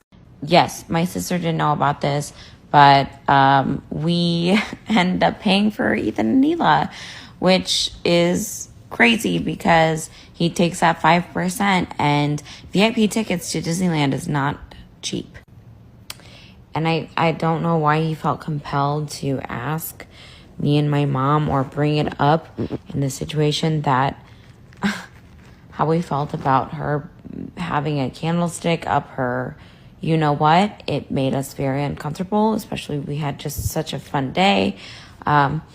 And it was really disgusting. I think that he wanted the shock value, but I think that he forgets that we're family at the end of the day. And I was not appreciative of that, especially since we paid for everything. Even we paid for the dinner he wanted to pay for. He kept on saying, I'm going to pay for a dinner. And this one is for the people that think that I solely worked for my sister or needed a job at age 3. I actually work for myself. I have my own business as a spicy accountant, and I highly doubt that H3 could afford me, So after this TikTok was made, Def Noodles reposted it and captioned it on Twitter by saying, "Clap back!" Trisha Paytas' sister Callie responds to Ethan Klein's TikTok responding to Trisha. Callie says Trisha's family paid for Ethan's tickets to Disney, and it got very uncomfortable when Ethan brought up Trisha's sexual assault to her family during the trip. Ethan Klein quote tweets him and says, "Now Trisha's sister is coming after us. No mention of the fact that we literally begged Moses to let us pay. Please just stop this. So stupid and ruining our family." So of course after this tweet was made, Trisha started responding to it on Twitter. She tweeted out, "Ruining our family. Being dramatic as fuck. No, Ethan, you are a lying, condescending asshole. Literally, that's all I've said and I'll keep saying. You keep dragging everyone in to deflect that my issue is with you and how you run business. Texting Moses about stuff that happened literal years ago. Deflecting from the issue that happened last week between you and me. If I was so awful and you still can't get over stuff from years ago, why even start a podcast with me and call me your bestie? It's like shit hit the fan last week. And now all of a sudden, let's bring back all the monstrosities Trish has been in the past 2 years. Shall I bring in clips of you saying nasty stuff about my clip before I ever mentioned it, or even went on your show? It's sad because I don't hold that shit against him. I thought we were past that because we did a fucking podcast together. Like, what? And now you're texting Moses about stuff that happened in like 2019? What? Ethan clearly has some resentment and issues with me for a while now. Talk to me about it. Why stress out Moses and other people that none of this has anything to do with? You lied to the staff to make me look bad. You aired an episode that you saw me as being rude. You never looked out for me from a business standpoint. You did a whole video bringing up my past bad behavior just to knock me even lower. Only half pertaining to the here and now. The only person ruining your family is you. I have no issue with anyone else but Ethan. Not the staff, not anyone. Ethan was condescending. Ethan lied. Ethan manipulated and twisted my words. No one else. I even said in my videos it's better I leave Frenemies so we have a chance at still having a personal life, which I've always enjoyed. He's attacking everything I've ever done wrong, but let's not be pointing too many fingers when there's a lot more than can be pointing back at you. I never thought there'd be a bigger drama queen than me, till I started reading Ethan's Twitter this past week. Like, ruining our family? Calm down, bro. There's no sides. There's just you being drama as usual. Reddit is not reality, bud. Mercy responds to Trisha by saying, "All Trisha tried to do was quit, yeah? Why is it so dramatic? Just let the person quit if they want to quit." Trisha quote tweets him and says, "This. Like, damn. He really been harvesting bad feelings from when he said all was forgiven. Let's not use that F word so freely if we just gonna use it to be vicious later on." Danielle responds to Trisha by saying, "What the actual fuck? Blaming him to stress out Moses? Girl, if you had any consideration of your fiancé, you wouldn't have put out so much personal drama that involved your fiancé's family." Trisha quote tweets them and says, "Once again, I've only talked about Ethan. Ethan is the only shitty person over there in my humble opinion. Ethan tried to convince Moses I've tried to ruin his life. Like, give it a rest. Why? Why are you bringing up the past that doesn't involve you? Bring up stuff we have worked through? That sounds like ruining our family. It's low and dirty. What's the point? All this because I quit and now I'm the enemy? Like, fucking shit. It's a shitstorm. He knew I was quitting. He knew I didn't want to fire the crew. Like, I'm trying to move past, but interfering with my personal life? Stop. Just stop. Like, read the room. The internet is on your side, Ethan. What are you fighting so hard to prove? You won the battle of who's in the wrong. You won. Now you were just trying to, like, tap dance on my grave? What is the fucking point? Ruining our family." My favorite Ethan Drama Queen Klein quote, "I literally just don't like you at the moment for the way you can't take an ounce of responsibility for maybe not being perfect in our dynamic." He can't admit to one fault. But yeah, let's bring others into it. Jamie responds to her by saying, "You have never once taken responsibility in this situation either, Queen." Trisha quote tweets her and says, "Lol, I literally can't even count all the things I've apologized for and openly talk about that I did wrong. Like, should I list them all again? I fucked up on so many levels. Sunny responds to Trisha by saying, all this because you set a boundary. Trisha responds, this! Like the situation wasn't good for me anymore. I left. I told him it's done. I made a video because I could see the audience upset with me. I'm not here to make anyone angry. I want to make people happy, and if I'm not doing that, I need to step back. Maria responds to Trisha by saying, at this point, I'm gonna believe this is for publicity. It's too much, and it's going on too long. Trisha responds, I fucking wish it was. This is the craziest nightmare I've ever been in, and it literally stems from absolutely nothing. Like, this does not feel like a reality. Hannah Burner tweets out, I think Trisha Paytas and Ethan Klein are both in the wrong. Now please get off Twitter and post a new Frenemies. Title it, Just In. Trisha and Ethan hire a therapist. The enemy's in. Frenemies 40. Trisha responds, be great if he could admit to one fault. But no, there's nothing more he could have possibly done. I have constantly apologized even for that episode, but it was never enough. He had to go and throw in shit that was forgiven and okay with him when we were doing the show. But now that it's over, time to throw it in my face, remind my fiance, and blast it all over the internet. Knowing I've changed from that person, like I have. It's not an off and on switch. I still fuck up, but fuck, I'm trying my best. Like I have this shit thrown in my face. I'm just like, what the fuck? Ethan grasping at anything and everything right now to continue this. Like avoiding the main point that he lied to the staff, and lied to me that the night after the podcast after everything was fine. It's deflection. I don't have any sympathy for Ethan. I do, however, feel horrible for everyone else he's spewing this bullshit to, especially in real life. He obviously hasn't truly let go of our issues in the past. Stuff I fucked up on, and for that, I am sorry. I feel like me staying around, he was holding that anger inside, and like damn, just letting it all out now that it's really over. In the court of public opinion, Ethan, you won. You are the winner. Do you have to keep nitpicking everything I've ever done wrong? We get it. It's out there. I talk about it. I own up to it. Like what? What do you want from Moses to leave me? Do you think we don't have conversations about literally everything that happens? Why are you trying to convince him that I'm trying to ruin his life from stuff we worked really hard to heal from? It's weird and creepy. Stop. Someone then responds to Trisha, but despite me getting this tweet within 48 seconds, the response was somehow deleted. Regardless, she responds to it by saying, because he's telling the internet I'm ruining his family. So I'm saying I have no issue with anyone but him, and my issue isn't that deep. Moses doesn't have an issue with anyone, so he's inciting more hate my way from an already existing hate mob. Ethan lives on Reddit. He is well aware of all the intense hate I'm receiving. I'm accepting of this hate. It's literally what I signed up for, but saying she's ruining my family is igniting more pitchforks for no reason, because it's not true.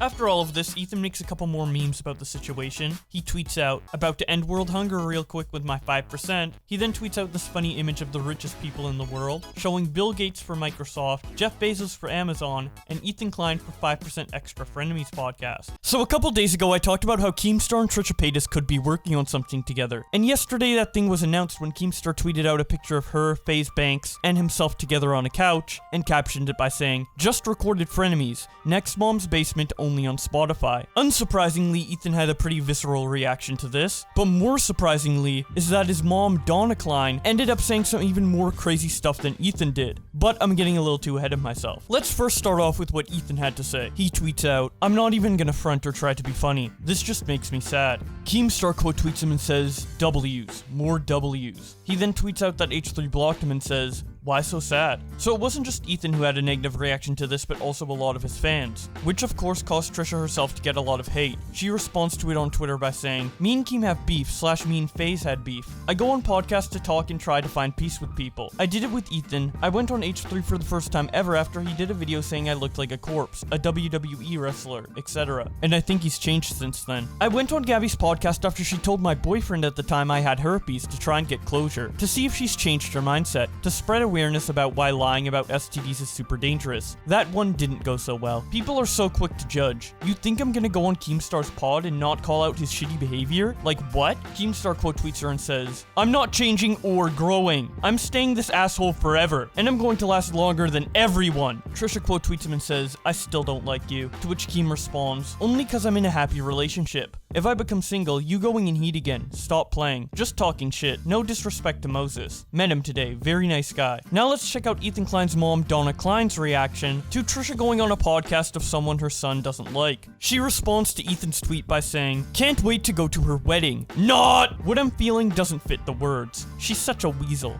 Trisha quote tweets her and says, "What you texted Moses is the most evil thing to ever put out into the universe. If I'm a weasel, you are Satan for putting that energy out there. You are an evil woman to write what you wrote. It's unspeakable. To put that burden on me the way you did is the worst karma." What Ethan's mom texted Moses after our fight was the most disgusting thing I've ever heard. I'm tormented with it daily. I wouldn't even speak what she wrote because I refute that energy. That negative bad energy is something that paralyzed me then and now. Nicholas Little responds to Trisha by saying, "Trish, take that up with Donna, Ethan, and Moses privately, please. Not everything has to be a social catastrophe. I love you, but at the same point, this has to chill. Think of Ethan and Moses for a minute. Like," Trisha quote tweets him and says, "I'm trying my best, but I'm not gonna be a pushover. They talk shit about me on the pod. I've tried to be the bigger person. Talking about my wedding and my relationship today, get the fuck out of here. She is evil and I'm refusing that energy, here and now. I'm biting my tongue. I'm holding it in the best I can." Ethan ran my mom and sister off social media for literally one TikTok she deleted instantly, and still has it up on his channel. His parents degrading me, insulting me still. Fine, whatever. But the text she sent Moses was something only the devil himself would cast upon anyone. I'm livid. I'm angry. I've been carrying this evil, ugly burden she placed on me, blaming me for an unspeakable thing. She's evil. I have just never encountered anyone to put such an evil burden on me. A curse. Something to even write. Unfathomable. Ethan bullies and drives my sister off the internet for one TikTok she instantly deleted. Also Ethan gives his platform to his parents to shit on me and everyone. He is a hypocrite and can't admit it. Ethan making fun of Crowder for his dad as his booker. Also Ethan having his mom and dad fight his battles. I'm logging off. I don't care what anyone says or thinks. I don't care anymore. I went on a podcast. It's not even out and everyone losing their shit. I defended Ethan on this pod in many ways. People are so quick to judge and send hate. They did a whole episode comparing me to my biggest trigger, Gabby Hanna. Put us in the thumbnail title, compare us. But I talk to someone he doesn't like? Let's send the hate mob my way. Ethan's fan base is so unbelievably toxic. It's actually scary. Like for real. I'm not gonna be run off the internet. I've been doing this 15 years now. Long before any of these people. I'm my own person. Then, now, and forever. You talk about me. I'm allowed to talk about you. That's how the internet works. Yes, your fan base is louder and bigger and more vocal, but it doesn't scare me. I've been through this before with another cult, and I survived that. I'll survive this. You know what it's called when you can't talk to someone because someone else doesn't like them? It's called a cult. I'm literally shutting off my phone. Leave all the hate you want if that makes you feel better. Imagine sending a hate train to someone for going on a podcast that's not even out yet. Friendly reminder. Me and Ethan met and I went on his podcast for the first time when he made a video trashing my looks, calling me a corpse, a WWE wrestler, called Tana a Twinkie, and a whale. Why? Because I believe in discussion, debate, and trying to change people's minds. I don't cower away from people who I disagree with or that don't like me. I face it. Maybe I can learn. They could grow, or it could end in having a successful podcast, or it could end in complete shit. But why shut out an opportunity for growth because of beef? It's what I do. It's what I continue to do. And I encourage everyone to have discussions with each other, especially ones that you oppose. You might learn something, you might not, but at least trying shows maturity and willingness to grow. So that's about it for Trisha's tweets. But Keemstar also reacted to Donna Klein when he tweeted out, "Laughing my fucking ass off." Ethan's mother now refusing to go to Trisha's wedding because she came on my podcast. The W is too big. Deadass feel bad for Trisha Paytas now, but at least she knows now Ethan and his family never cared for her. They just used her for content. He then shows a tweet Ethan made when he was still doing Frenemies with Trisha, where he says, "I'm also very happy for Trisha and Moses. They make a great couple and really love each other. It's beautiful." Next to the tweet of Donna saying she won't go to the wedding. Unfull Moon responds to Donna by saying, "Aw, that's not cool. She's still part of the family, right?" Donna responds, "Family doesn't do things like that." Keemstar continues tweeting when he says, "My midlife crisis. $1 million deals. New girlfriend. New cars. Trending with light trolling. My enemy's midlife crisis. Tears collecting L's daily. Publicly posting he's sad." The next day, Ethan continues to tweet about this when he says, "Gabby Hanna messaged me immediately after Frenemies broke up trying to get on the podcast. I knew it would be an interesting show with a lot of views to be had, but I didn't even respond to her, and I still haven't. Some things you just don't do. I would never do that to Trisha." He also posts the same tweet on TikTok, which Trisha responds to there by saying, "You should have her on. If you think there's some benefit to it, truly. I've always encouraged you to talk to people. Now that I'm not there, it's a good time. I tried talking to her by going on her podcast a few months ago. Maybe you have a different approach for people to get a sense of who she really is. I was the one who encouraged having Jeff on Frenemies when no one else wanted it, and we changed his mindset. You never know." Now, speaking of TikTok, there was actually more discussion around this drama over there than there was on Twitter, thanks to Trisha making over 30 TikToks on the situation. Normally I wouldn't even address these comments because, like, everyone's so quick to judge. Like, oh my god, you went on Keemstar's podcast just assuming I'm Team Keem. I want to be Keem's friend. I'm on Keem's side. when podcasts are meant to be discussions and going back and forth with someone that you heavily disagree with, and this whole thing started with me coming for Keemstar's relationship, and I just thought talking about it on a bigger platform. And I've gone on people's podcasts who have triggered me in the past. Gabby Hanna trying to make peace. I met Ethan going on his podcast because he made a video saying that I looked like a corpse and a wrestler. And I do believe he's changed since then, making fun of like female presenting people's looks. But I don't know if he would have changed. Maybe he wouldn't have changed if I didn't go on. I just like having discussions with people on podcasts. Everyone take things so personally and they think they're personal attacks. When I'm my own person, I go on people's podcasts. It's what I did before. It's what I do now. It's what I do, period. People. My going on Mom's Basement was not attacking Ethan. I had my own issue with Keemstar. I made the first video towards Keemstar. Ethan inserted himself in it and his channel got banned. Keem did not do the strike on his channel. Once again, me going on another person's podcast does not mean I'm pro them. I like to have discussions with people, especially about people I disagree with. I like to have open discussions. I like to like clear air. Again, that's how I met Ethan, was when he did a video trashing me. I tried to go on Gabby's podcast to make some sort of peace. I have my own issues with Keem that I can talk about. Ethan lied to his huge fan base about me wanting to fire crew when that did not happen. He admitted it didn't happen. He screenshotted my private text and sent him to his crew to villainify me, to make me look awful. If you want to talk about her and people doing stuff out of spite, this Trisha Paytas for Gabby Ann was the first families after our Frenemies ended. In the podcast, they talk about me being the same as Gabby Hanna. This was the most triggering shit for me at the time. I met Ethan. I went on his podcast for the first time after he did a video saying that I looked like a WWE wrestler about to slam down, that I looked like a corpse sitting in my casket. And I still went on his podcast because I believe in having healthy debates with people, discussions, figuring out who this person is. And at the end of the day, it's like my job. It's what I do. I talk to people. I went on Gabby Hanna's podcast after she told my boyfriend at the time that I had herpes. And I went on there because I really genuinely wanted to know she was sorry. She cut a lot of that out. I was like, do you have any remorse about that? Like, don't you see that I was trying to have this discussion about like how she couldn't see that was like the most disturbing thing someone can do. You think I go on Keemstar's podcast and I'm just like, I love you. You don't think I call him out on this shit? Face himself was there. I was like, dude, that's toxic. There is toxic shit. There's toxic shit he's done. I don't shy away from debate and discussion. Ethan hasn't talked to me. We have not talked personally since Frenemies ended. Ethan continues to let people hate on me over lies he told in his videos. I told Keemstar straight up, like, I'm not pro Keem. I said, I'm more team Ethan. I'm not pro Keem. And we're not going to be friends after this. Like, I say that on the podcast. Like, it benefits people a lot more to have, you know what, when Ethan was going to debate Steven Crowder, I was so excited about it because I love when people can have debates and discussions and like opposite opinions. That's why I like people like The View and people liked Frenemies, because we were opposites that had different opinions. Logan and KSI did a podcast together and got 10 million views. Me and Gabby did a podcast together and it was her most viewed pod. I think it's healthy to sit down and talk to a person.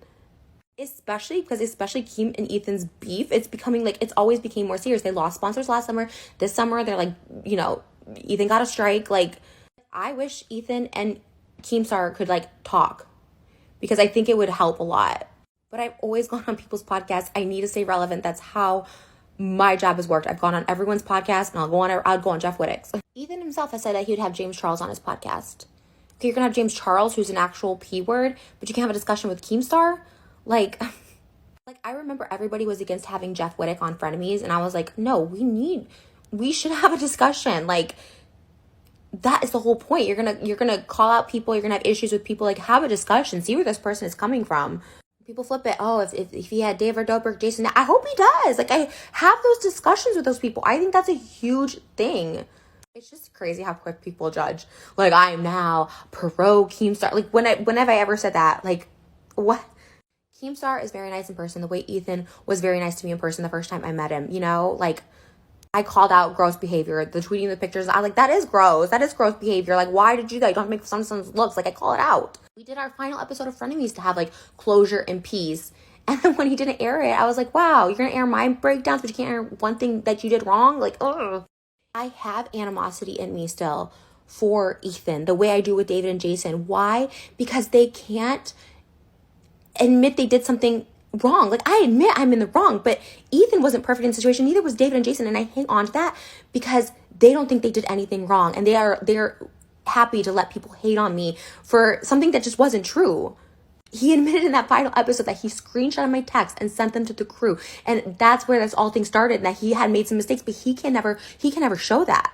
He can never prove that, and he has to blame other people and it's just like, and I will always hang on to that resentment. If someone can just admit that there was some wrongdoing, there's some closure, there's some peace, I can move on. And like, that's why I'm still talking about David and Jason to this day, because they can't admit it. I don't have that closure. And it's not even closure. It's just taking accountability. When someone can't admit their wrongdoings or that they lied about something, or it just frustrates me to no end. So while I have resentment towards Ethan in that last episode and him just like really not giving a shit that I'm getting so much hate, and the same thing he did with my sister uploading her TikTok when she deleted it, like I do have resentment for that. Not everything I do is about him. It's long gone. The way he inserted himself into me and Keemstar's drama, being like they're going against each other, like inserting it into our thing, like he did that to himself.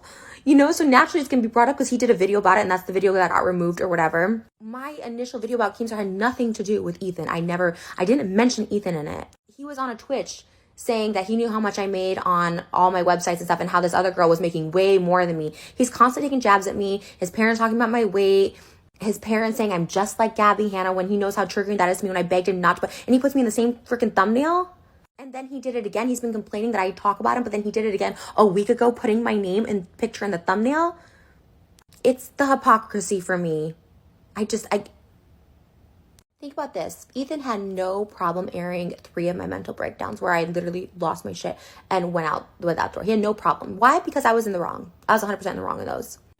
And up until the last episode, yeah, I acted shitty. But then that final episode where we're talking peaceful, and he admit he did some shit, and that he straight up lied, because I had him, we sat there, I recorded the whole thing because I know people fucking edit shit, and I was like, find me this, and he was searching, he was trying to find where I said I wouldn't show up if Dan was there. I was trying to see where it was, like, it didn't, and like, it just sucks, because he's like, you know what, yeah, I fucked up too, and it's like, that's all like I would have needed to hear publicly, but I'm still getting bashed for it. I'm still all this stuff. Even now, me going on a podcast has nothing to do with Ethan. I've talked about the situation on other podcasts, but because it's Keemstar, it's like, oh, like this makes me sad. I've been a YouTuber 15 years. I've been around before everybody. This is how I stay relevant. This is what I do. I talk to people. I have discussions. So I started this. I had an issue with Keem and his relationship because it triggered something in me. I started this video. It was between me and Keemstar. So when Keem's like, will you go on my podcast the same way? Ethan had asked me when we had beef the same way. Gabby Hanna had asked me when we had beef. I said yes. I would go on Jeff's. I would go on David's. I would go on anybody that I've had issues with, because it can go bad. It can go up. I just want to have discussions. I think it's what people should do. Because I truly think people do change. And I think Ethan is the prime example of that. He did a video. The first video he ever did about me was making fun of me, Tana, Nikita, saying they look like Twinkies, whales, all this stuff like that. And I do believe he's changed. And you know what? I'm going to take credit for that. I don't think he was talking about Lana Rhodes' peanut, all this stuff, just like degrading women based off their looks, right? And he's not like that anymore. And I truly do believe he's changed. And I'm going to give myself a little credit, because I went on that podcast. We did become friends. We had a whole podcast together. And I think he grew and changed. And I think that's the beauty of having discussions with people. I don't care how many people are like, just get over it, get over it. I don't have to get over shit. I don't have to get over shit whenever. I'm sorry, I don't. This is something that eats at me daily. Not just the hate comments, not just thing, but that like the way he presented me at the end, and then just he corrected it at the final episode, and then just decided, no, we're going to scrap it, because blaming other people once again, never him taking, like, just being like that he's a coward. But this is just another gross attempt at making something about him when it's not. We had a shitty ending, but I'm not going on all these podcasts to spite him. I did this before him. I talked about whoever I want to talk about, whoever is affecting me, whatever's going on. Frenemies was a huge thing. Frenemies ending is a huge thing. Like, why can't I have a platform to talk? You talked all you wanted about me. Like, I'm not allowed to talk? And again, I had issues with Keemstar. I've called out my issues with Keemstar. We're not best friends. Like, what? People haven't even seen this episode where Keemstar even admit that he's been ignorant about mental health. We have these conversations on it. Damn, people need to chill. Furthermore, there's a second co-host, FaZe Banks, who I've been brutal to, brutal back to me. I misspoke on him, and I wanted to clear that air too. This is, believe it or not, like, I do have a life outside of Ethan, outside of Frenemies. I had a career before. I'm going to have a career after. Like, I've been here long enough. I've gone through Shane and Jeffrey and David and Ethan. Like, there'll be another fandom that, you know, I'm going to be involved in. Like, that's just what I do. That's how I do. I think it's smart. whatever. But I'm my own person. And I had my own words about FaZe and misspeaking, and I wanted to clear air with him. There was my own stuff I had to get off my chest between me and FaZe that had nothing to do with Ethan. So it's like, why am I not allowed to do that? Why am I not allowed to do that? It's just the double standard of, like, I'm shaking. It's just such a double standard. It's just, I'm so sick of it. The manipulation, trying to make me look like I'm this horrible person, he's the victim. It's just, I'm over it. I think Ethan and Keemstar should have a discussion. Even if the hate is real or not. I don't know. I've never got into it with Ethan. We never talked about it on a personal level off camera. Like, if he actually hates him, if it's just for show because he's doing the puppet, he's poking the bear and stuff too. So I don't know if it's just for show, they like the beef, or if it's real. I don't know. Either way, Keem said today that he would be open to talk to Ethan, and they should do it the same way he did the Steven Crowder one, minus the bait and switch. But like, they both film it, whether that's just for, having the proof or, the clout, whatever it is. But having discussions with someone that you've just don't see eye to eye with, that you think is an awful person, that's big on the plot, like, it's important, especially now. Do you want to keep losing sponsors? Do you want to keep having strikes on the channel? Like, just clear the air. You don't have to agree with someone. You don't have to like the person. I just don't understand why you can't have a discussion with a person without people being like, oh my gosh, this is awful. It makes no sense to me. I think discussions are important. And if you're going to call out someone and their shitty behavior and their poor behavior, talk to them like we did with Jeff, right? And I think it did get through to Jeff. I mean, he deleted videos. Like, it does get through to people. And maybe it doesn't, whatever, try. If you're going to call someone out and you're going to disagree with them so vehemently, talk to them. I've always been open to discussion. I went back to talk with Ethan to get closure, to get peace. I didn't force him to. He had asked me to do it for the merch, but when the merch sold out or whatever, I don't know. It he just pulled the plug. I didn't force him to. I didn't ask. He asked me. I'll continue to go on other people's podcasts. I have nothing to do with Ethan. This is all my stuff. I have my own person. I am my own person with my own issues. I call people out. I'm not going to cower and be like, I'm not going to talk to them, or I'm going to ignore them or block them. Like, if I'm dealing with shit, yeah, I'm dealing with shit, but I'm in a place mentally where I can talk about tough issues and issues that matter to me.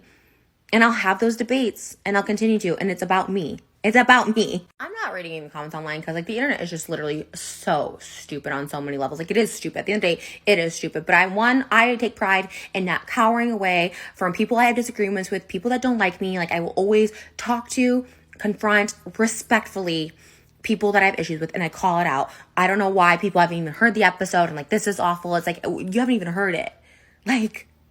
I saw the hate comments going on. I'm not afraid. I'm not afraid of backlash. I'm not afraid of looking stupid or dumb or being caught up in something. If it is what it is, that's what it is. The first ever H3 podcast, there was many times I looked stupid and dumb and called out, and it was embarrassing.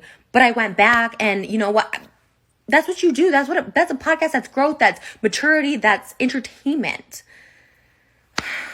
He can reach out and talk to me. He has my number if he wants, but he's using me as clickbait and titles and thumbnails still. So what? I don't know. I wore Frenemies merch on the podcast because I said on the podcast that I wore Team Ethan than Pro Q. People just don't understand. Oh my God, that's so disrespectful. I love Frenemies. I love what we did. I still stand by it. It was my way of being yo, I'm not taking sides, okay? I asked the questions. I was like, oh my God, did you do this? I was asking questions about the situation. I didn't go on there just to be I love you, Keemstar. What? And now I'm turning and I'm getting all this hate because of Ethan's tweet and stuff like that. And it's I didn't even do anything. The podcast isn't even out yet.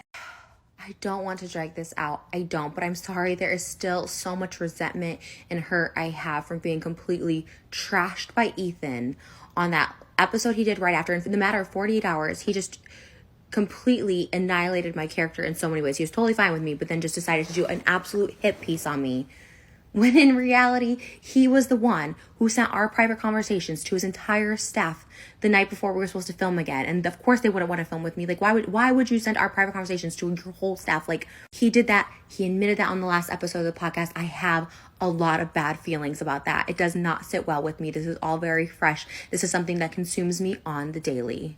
It hurts me so much, and it eats at me so big to be just to be lied on. And for everyone being how are you never wrong? I'm always in the wrong. I'm always apologizing. I do a lot of wrong shit. I just wish other people could admit the same. Do you know how sad I was that Frenemies was over?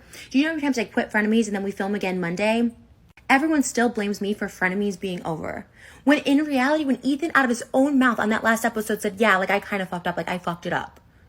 because he sent private messages between us to his crew, which obviously they're going to have some type of feeling about, like, why wouldn't you? But those were meant for me, Ethan. And he showed it to the entire crew, thus resulting in people not wanting. I was ready to film the next day. I was ready to do it. Thus him telling me, like, oh, don't come film. Like, let's just take a couple days to cool off. Like, all this stuff. When he was the one manipulating the situation, lying about the situation, then lying to the audience, saying I wanted the entire crew fired. It still rips me up. It still tears me up so much. And the fact that he admitted it, but because it makes him just a tiny bit guilty in an equal part of Frenemies ending, it's just like, and then this trying to just sending hate my way for literally no reason, because no one's even heard the fucking podcast yet. I don't care. He has a way bigger fan base, a way louder fan base. They send me hate. They continue to send me hate. They continue to harass my sister. My sister's not even on social media anymore. She's not on TikTok. She's not anywhere because she made a stupid TikTok, deleted it right away, but now it lives on forever on the H3 podcast channel and the highlights, under the title, like, Trisha's sister, whatever. She took it down. She had remorse. She was sorry. And you're still blasting that. Like, the fans are so nasty and so brutal. They run my sister off social media. It's the worst. It's the most negative, toxic fan base. And it flipped in the matter of 24 hours. And now the tweet again. This makes me sad. You haven't even seen the podcast. You don't even know what I said. Like, it's not even out. This isn't a personal attack. I'm my own person. And now I'm getting so much hate again. It's just, that to me is toxic bullying, harassment, taking use of your fan base. Like, you want me out of your life. Like, stop talking about me. Stop putting me as the thumbnail, the title, the clickbait. Don't say, oh, I'm dragging this on and talking about when you're doing it too. I'm so frustrated and it's just so annoying. I kind of don't even care anymore. I'm just logging off. I just don't care. I'm logging off for the day. I don't care. Donna Klein, Ethan's mom. I'm so sick of this bullshit. I'm so sick of this bullshit. Can't wait to go to her wedding night. And you were taking off the invite the minute you sent Moses that text. They all know what that text was. On the last episode of Frenemies, which we also recorded as well. Everyone was recording it. I brought that up. I said, why would your mom text the most vile, disgusting? I can't even speak it right now. I cannot speak it right now because she put blame and the weight of something so heavy on me that I have to wait this out now with it because of her. She's a vile scum. I cannot repeat. I can't even put out what she said. And when I asked Ethan, I'm like, your mom texted this? Like, that's something that's like the nastiest thing I've ever heard from anybody. And he's like, well, I told her not to text that. It's disgusting. What she placed on me is evil. It's downright evil. I bit my tongue when she's talked about me and compared me to Gabby. I bit it. But this, she put a burden on me that I will not talk about for a few months, but it's the most disgusting shit. Blaming me for the most vile shit. Ethan sent a hate mob on my sister for making a TikTok that she deleted within an hour. What Ethan's mom texted Moses about me, putting this burden on me that if anything were to happen, it's on me, putting that is an evil monster shit. The fact that she even texted it, I can't even speak it because the fact that she even texted it and put that in writing was so vile and disgusting. I have never met a more evil, conniving bitch in my life. Never, to put that on me. You do not know me. You don't even know Moses like that. And then she has the audacity complaints that Moses didn't text her back. It was disgusting. Moses was shook, did not tell me about it for such a long time. And then once I heard, I've been carrying this. I've been sick to my stomach over this. I am just so terrified of this, of what she said. And I'm on eggshells. I won't even speak it right now because it's that disgusting. Do not get involved in my wedding that you were not invited to after that nasty, vile comment. Do not even talk about my relationship. Do not even talk about me because you weren't there. All of this stuff is between me and Ethan. If Ethan wants to talk to his family about this, it's fine. But it's not a personal matter. It's between me and Ethan lying, Ethan being a coward, Ethan being a hypocrite. I have admitted to being all of those and more. Ethan can't. And Donna chiming in on this after I would hide in embarrassment and shame after what she texted to Moses and other people that Moses knows. She texted the same thing. It's vile. It's the sickest thing a human could ever say about somebody. And to even speak that, to even text it, what she texted into existence is so disgusting. And it shakes me to the core. It makes me sick. You're not invited to the wedding because of everything that's been done on the internet. I mean, even including your own son, Ethan, who said some of the sickest shit about people. What you said is the sickest I've ever seen. It's disgusting, disgusting behavior. Keeps complaining, oh, Trisha can't stop talking about me. A week ago, you put me in the title and the thumbnail. On Frenemies, you did a whole episode. Trisha paid us for Gabby Handy when you know she triggers me, comparing me, saying I'm the same person, that we're the same person, that I'm a liar. Show me a lie. Oh, that's right. I caught you in the lies on the last Frenemies. Dad talking about my weight and you laughing at it and shit. That is some fucked up shit.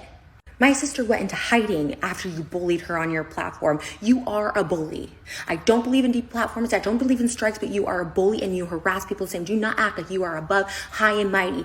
And that goes for your mom. Don't act like you guys are above, high and mighty, that you can't be touched. You're putting stuff on the internet. You're still talking about me. I'm allowed to do the same. It wasn't personal, but you're making it personal. Bringing my wedding, bringing all this shit. It's vile. The stuff she said is vile. Nothing I did, nothing anyone did has warranted that kind of burden, that kind of weight on somebody. You are the biggest hypocrite. You can talk about everyone you want, but the minute no one else can talk about you.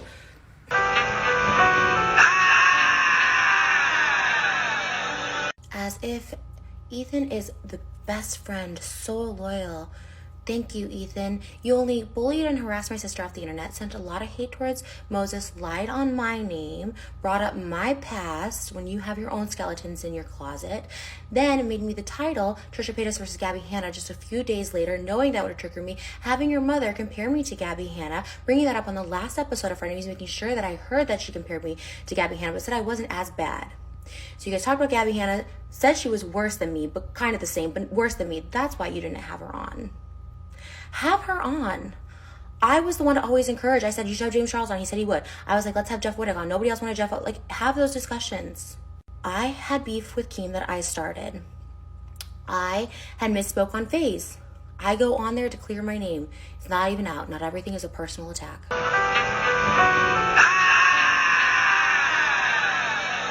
If you truly find Gabby interesting and you think there's a discussion to be had and you can bring something out of her, by all means do it.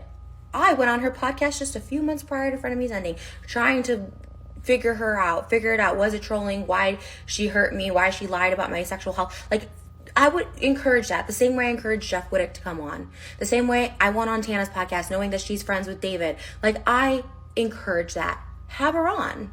I did a video about Keem, about something that I thought was really inappropriate in his relationship. Something that triggered me, that is a huge platform that I stand on. Young women being taken advantage of by older guys. It got turned around and mocked on by you, Ethan, having people call in, pretending to be Keem's girlfriend, making a joke, making a mockery of it. Ethan's channel gets taken down, implied that Keem did it. I get scared. Keem reaches out to me, non-threatening. I was like, let me talk with this person so I don't get my channel strike. Keem did tell me he did not report Ethan. Because I'm my own person. When Shane and Rylan stayed friends with Jeffrey and platformed him on their podcast, was I hurt? Yeah. We're not a cult. They can be friends with whoever they want. My issue with Shane was when he said he didn't believe me, that he thought I was lying about Jeffrey, and then Rylan went on his podcast saying that he didn't know about my beef between me and Jeffrey when he did. Jeffrey was like kind of a bystander in the situation. My issue was my best friend of 10 years not trusting me. Everyone's saying Keemstar played me, also interviewed Gabby Hanna. I knew they were friends. I said on the podcast that I feel like this could be an ambush. I thought he was going to bring her on the podcast while I was there. I was like, in that sense, him and Ethan, like I said it before, I'll say it again, are very similar. They have to ambush people to get the reaction, the trolling. Fine, whatever. Me being one-time friends with Ethan and Keem being current friends with Gabby has nothing to do with me and Keemstar and our personal issues. Reminding everyone once again that I met Ethan because he trashed me in a video about my looks and I went on his podcast to confront him. Why people shouldn't talk until they hear the podcast because they sound absolutely stupid. I went on and shared my own R-word story that I've never shared with anyone else to drive a point across about it. I was super vulnerable. I was super embarrassed. Once it's out there, I'm going to be judged. I'm going to be judged forever for not saying something sooner, for not talking about it sooner, for doing it, for participating in it, for liking it. People are so mad about a podcast they haven't even heard. I went on there to talk about issues that are important to me, the things I care about. We talked about everyone. Yeah. Did we talk about Ethan? We talked about Ethan. Did we talk about David? Yes. Did we talk about Mike? Yes. FaZe? Yes. Tifu. FaZe talked about all his scandals. Keemstar admitted to being in the wrong about mental health situations. I shared my own story of SA and R, which I have never shared with anyone else. And it was super hard because that's not a setting that I was super comfortable in necessarily. People haven't watched it. They think I'm just going to go on there and let just that I spoke with I held my own. I'm my own person. I have my own issues I can talk about. This is insane.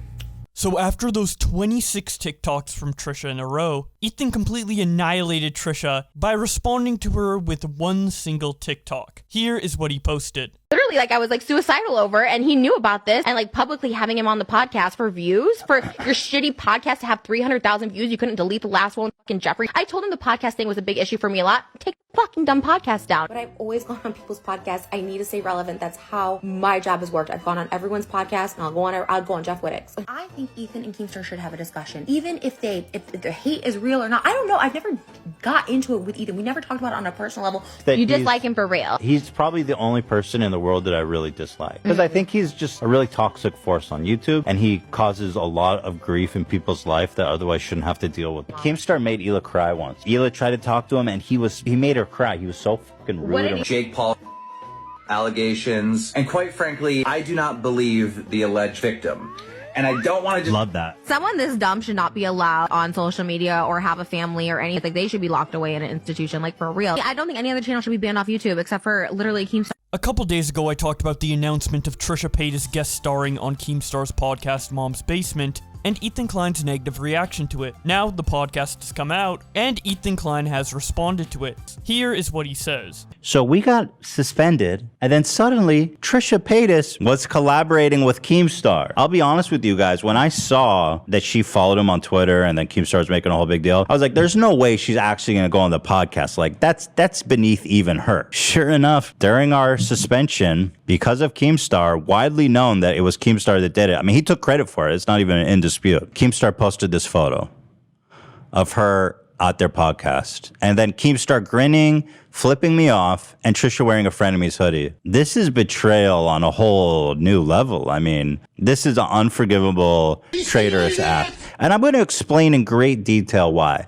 And I'm going to be totally honest with you guys. Part of me wanted to take the high road on this and just ignore it. But at the same time, I'm so sick of her disrespecting me and my family and causing shit and just being so toxic, lying. I was so close to privating all of the frenemies because I was like, I'm still paying her. I just sent her like a huge amount of money. And so her response, by the way, to my one tweet that's saying I'm sad, she made 27 TikToks about me. She made a 42-minute video about me and 23 tweets about me, saying I'm playing the victim, I'm lying, I'm this and that, I run a cult, and all my fans are harassing her. It's like, girl, all I said was that I was sad. Did you really not expect me to be upset about this? Her total responses tallied to 51 responses to my one tweet. And come on, let's not ignore the timing of it. I get suspended. Keemstar takes credit for it. 2 hours later, she follows him on Twitter, and they're plotting this podcast. Let's not mince words. She's clearly doing this to hurt me. And I did, you know? And Keemstar's obviously happy enough to use her in his pawn. And so just to show how happy Trisha is to be used by Keemstar in his perverted little game of trying to upset me, W's. I go, this makes me sad. And Keemstar goes, W's and more W's. Dude, how perverted and twisted. Like, is it a W that you're like messing with my family? I guess, if you're really sick in the head. It's, of course, my mom said, can't wait to go to the wedding, not. I was like, okay, oh, Jesus, Mom. Look, my mom's been on Twitter for like a week. She doesn't know what she's doing. She's not used, her tweets usually get 0 likes. Also, that seems like a very tame response in terms of a mom. Can't wait to go to her wedding, not. Yeah, it's pretty funny, I'll be honest. Ethan's mother now refusing to go to Trisha's wedding because she came on my podcast. The W is too big. So here's Keemstar celebrating an actual riff in my family because of him. Deadass feel bad for Trisha now, but at least she knows that Ethan and his family never cared for her. They just used her for content. Okay. Not sure how you're drawing that conclusion. We definitely all cared about her. Until she made about 200 videos about me, calling me a liar. Grab your popcorn. We just getting started, Keemstar. And so she knows, by the way, that Keemstar's just doing this to piss me off. It's obvious based on this tweet that he put out right after she followed him. So she cannot feign ignorance like, oh, I'm just going there to have a conversation. No, you're being there to be a useful idiot to Keemstar to try to cause problems in my family. It's creepy and weird. Trisha makes about 1 billion videos trying to defend herself, talking about how she loves conversation. She just free speech, dude. Conversation, marketplace of ideas. All of a sudden, Trisha's a First Amendment warrior who just wants to enter the marketplace of ideas. Like, what? Where did this come from? I've literally never heard her talk like that. Except the problem with Trisha is that she can't keep track of her own bullshit. So you've got Marketplace of Ideas, Trisha. I'm just here for have a conversation. Here's Trisha a few months ago. And quite frankly, I do not believe the alleged victim. And I don't want to... She even be allowed on YouTube. Like, I will never say that about any channel except for this. Like, you know what I mean? I don't think any other channel should be banned off YouTube except for literally Keemstar. What? She wants to deplatform Keemstar because he said he doesn't believe Jake Paul's accuser. I mean, what a hypocrite. What a immoral. She has no beliefs in anything. He then placed the sneak peek that I showed you guys earlier in the video. I'm going to skip this part for the sake of brevity. Dude, there's so much to unpack in this clip. Why do you think Keemstar posted this clip to tease the podcast? Could it be because Moses is on the couch and he wanted to rock the boat that way? Is it because his 20-year-old girlfriend that Trisha just ripped into him a week ago is sitting right there next to Moses and everyone's just happy-go-lucky? And Trisha literally says, how did this story get blown out of proportion? Girl, what? What? How did this story get so blown out of proportion? Backtrack 1 week ago. Go ahead, Playing sister, Daniel Keem, then you're an actual creep in real life. Like, you are actually a real life perv, a real life just creep, just evil, just nasty, just a nasty old man that's like hurting this girl in ways that she may not know, but you know. Guys, what do I say about this? God, how did it get so blown out of proportion? Who? But she's like, there's nothing wrong with that relationship. Now that I see you and I'm too cowardly to call you out for it. You coward. Spineless. She is so spineless. I watched the podcast. Let me give you a synopsis. You can watch plenty of cuts of it online. Did Trisha challenge Keemstar on dating the 20-year-old girlfriend? No. Did she challenge him on being an R-word apologist? No. Did she challenge him on saying mental health illnesses don't exist and people just do it for attention? No, she did not. Did she challenge Keemstar on bullying people and using them for entertainment up until the point that they break or even unalive themselves? She did not even mention any of those points. Did she challenge him on getting my channel suspended? No. Did she challenge him on falsely accusing people of being a P-word and ruining people's lives? She did not. What you'll find in the podcast is them circle jerking about what a piece of shit I am for 30 minutes. Just take it from Keemstar himself, who did the No Jumper podcast like the next day, and he listened to how Keemstar described it. What was discussed? We talked about so many topics and like just bang, bang all over the place, and we ended up bashing Ethan a lot. You know, Ethan Well has said. some flaws, That's how I felt and about we've it. all experienced them firsthand. Ethan and Banks have had beef. Trisha and Ethan have had beef.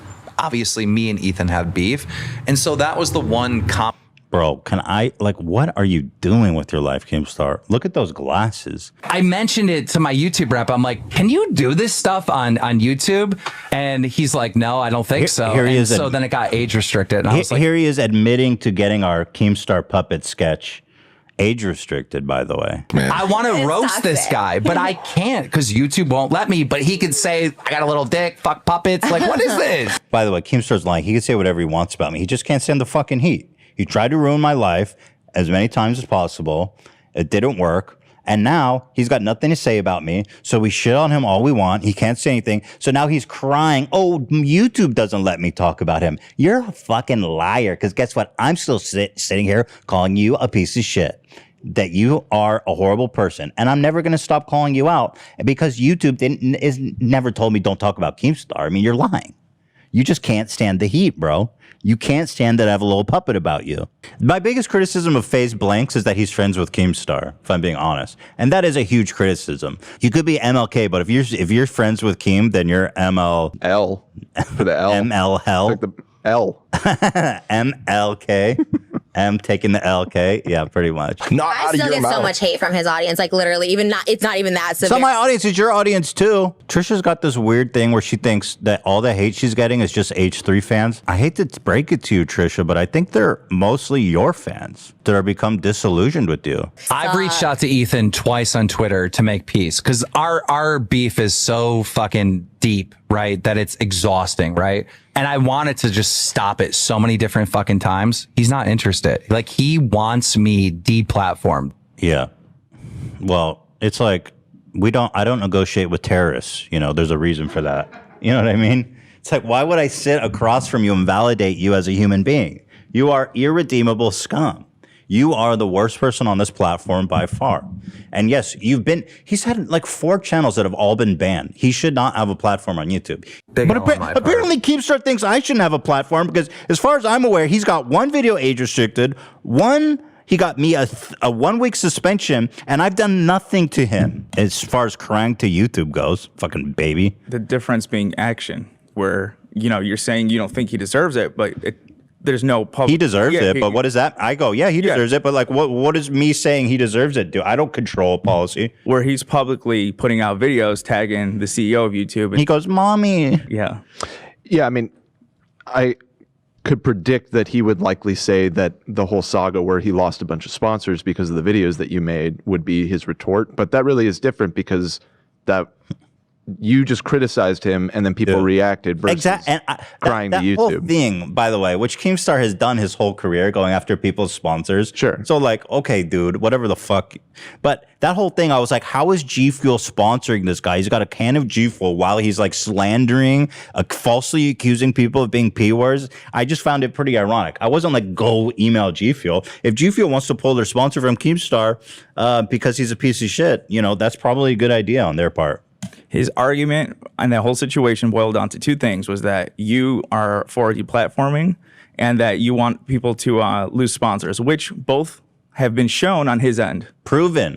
Shout out to Comment Cop. And on my part, not prove. I mean, you could say that me bringing a notice to nobody cares. I don't give a fuck. Keemstar, you're so irrelevant to me. He thinks that we have this beef. It's like, I just don't like you, bro, and I shit on you every chance because everyone else is like afraid of you for good reasons because you're such a psychopath.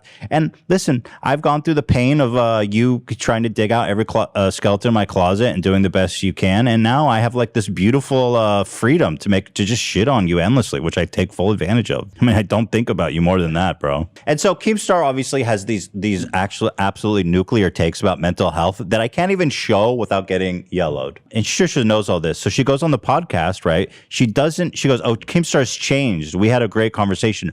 This is his tweet from August 7th. This is a man who's now enlightened about mental health. He says, and this is about me, okay? I'm loving this W streak. While my enemies are on antidepressants, going to therapy, and gaining so much weight, they're about to lose their left foot to diabetes. Stay mad and fat. What's wrong with being on antidepressants and going to therapy and being fat? Is that really a critique of someone's character? And then there's the other point that Trisha keeps bringing up that I want to address here now, so I can just be done with this shit, is she keeps talking about the final episode of Frenemies. The lost episode. That clears her of everything. If only you guys saw this episode, you would understand. So the story with this final episode was that I was feeling bad about how everything had gone down.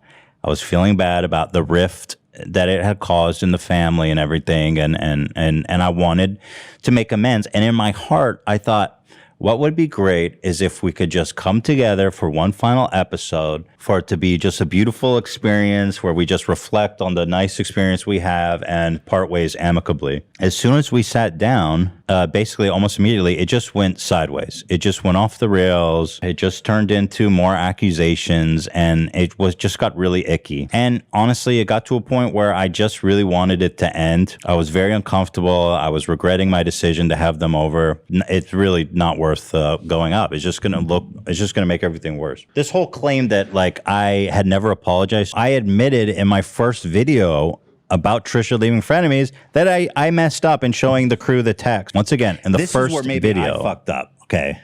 Is that I was talking to the crew like, Trisha wants to, I was like, listen, Trisha wants to hire a new crew. I shouldn't have sent the screenshot to them. I agree. I lean on the crew for a lot of things. So like, I usually tell them everything. So her big gotcha moment is that she said she wanted to hire more people to work on Frenemies.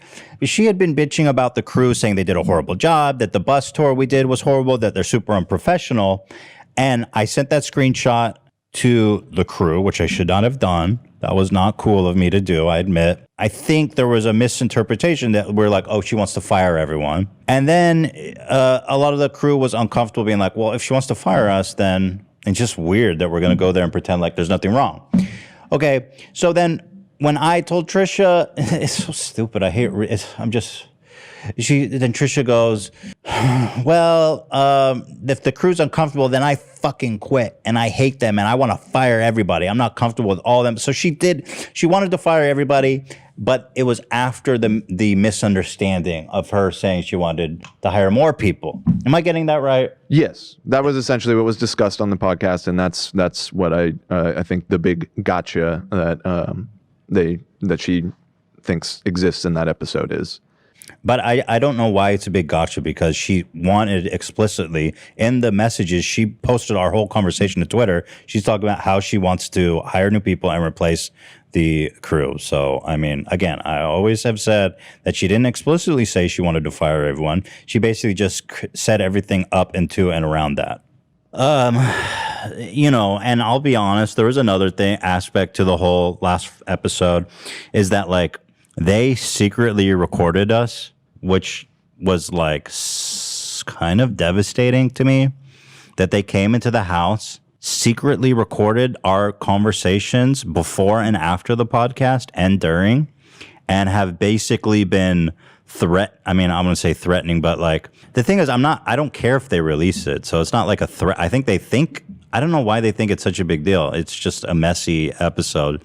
But I guess in their mind, they think they've been threatening us with like, well, we recorded it. Here it is. We're going to release it. I'm listening to it back. It's like. And also, if I'm not mistaken, one of your final deciding factors was the fact that the audience, like they had that Reddit up, like it was like 43,000 upvotes saying that please don't release the episode. Just let this. Dude, it wasn't good for anything. It wasn't good for anything. I saw there's someone who reported this, someone who made a TikTok and then everybody reported it that I liked. A TikTok of Moses showing the wounds from when Trisha punched him. And I never liked that, but here it is. I just want to make that clear that I never liked that. To have for just whatever be like, it's oh, worth. you have to be loyal to Ethan. When he's liking those posts, like they screenshot it, he's liking those posts. That's really, and then throwing it back in my face. All the stuff that I try to work through, because last year, drug-induced, unmedicated, just a mess. How about don't make excuses anymore for your shitty behavior? How about that? Or just stop. So those are all the major points brought up by Ethan in his podcast, but that was about a 15-minute cut of an almost 2-hour podcast, so there's a lot of extra stuff I cut out, most of which being Ethan pointing out various examples of Trisha's hypocrisy. One that I found very interesting was her lying about the situation around getting her dog, and of course there are other parts of the podcast that I didn't show that are quite interesting as well. So if you want to see everything, I highly recommend you watch the full podcast, which I will leave the link to in the description below. Trisha Paytas was really upset by a text Ethan's mother sent to her fiance and Ethan's brother-in-law, Moses. Up until now, we never knew exactly what Ethan's mother said to Moses, but on the most recent episode of her podcast with her son Ethan, she revealed exactly what she said and why she said it. Here's a clip of them talking about it from that podcast. Hila has been trying so hard to get pregnant. She finally gets pregnant. We were all thrilled. Yeah. And then we find out that maybe you guys are having a multiple birth. Yes. You know, and when you have twins, possibly triplets, you have to be really careful. I mean, I've lost a pregnancy. Trisha just kept on going on and on and on with some of the things that she was saying. I got so upset with all the stress. By the way, and I didn't know she sent this. I'll be honest, I was a little horrified to know that you were texting It wasn't Moses. It was one time. Everybody, go ahead. This is what I wrote. Cover your ears. This is it. The worst thing you've ever heard. The most horrible thing you've ever heard. Okay. Well, it's Moses. Okay. Moses, if your sister has a miscarriage because of this stress, I will hold you and Trisha responsible. Stop this nonsense. Enough. That's what I wrote. Yeah. I'm surprised the message didn't catch on fire. It was so horrid. That's obviously a strongly worded message to send. It was, and that's how I felt. Yeah.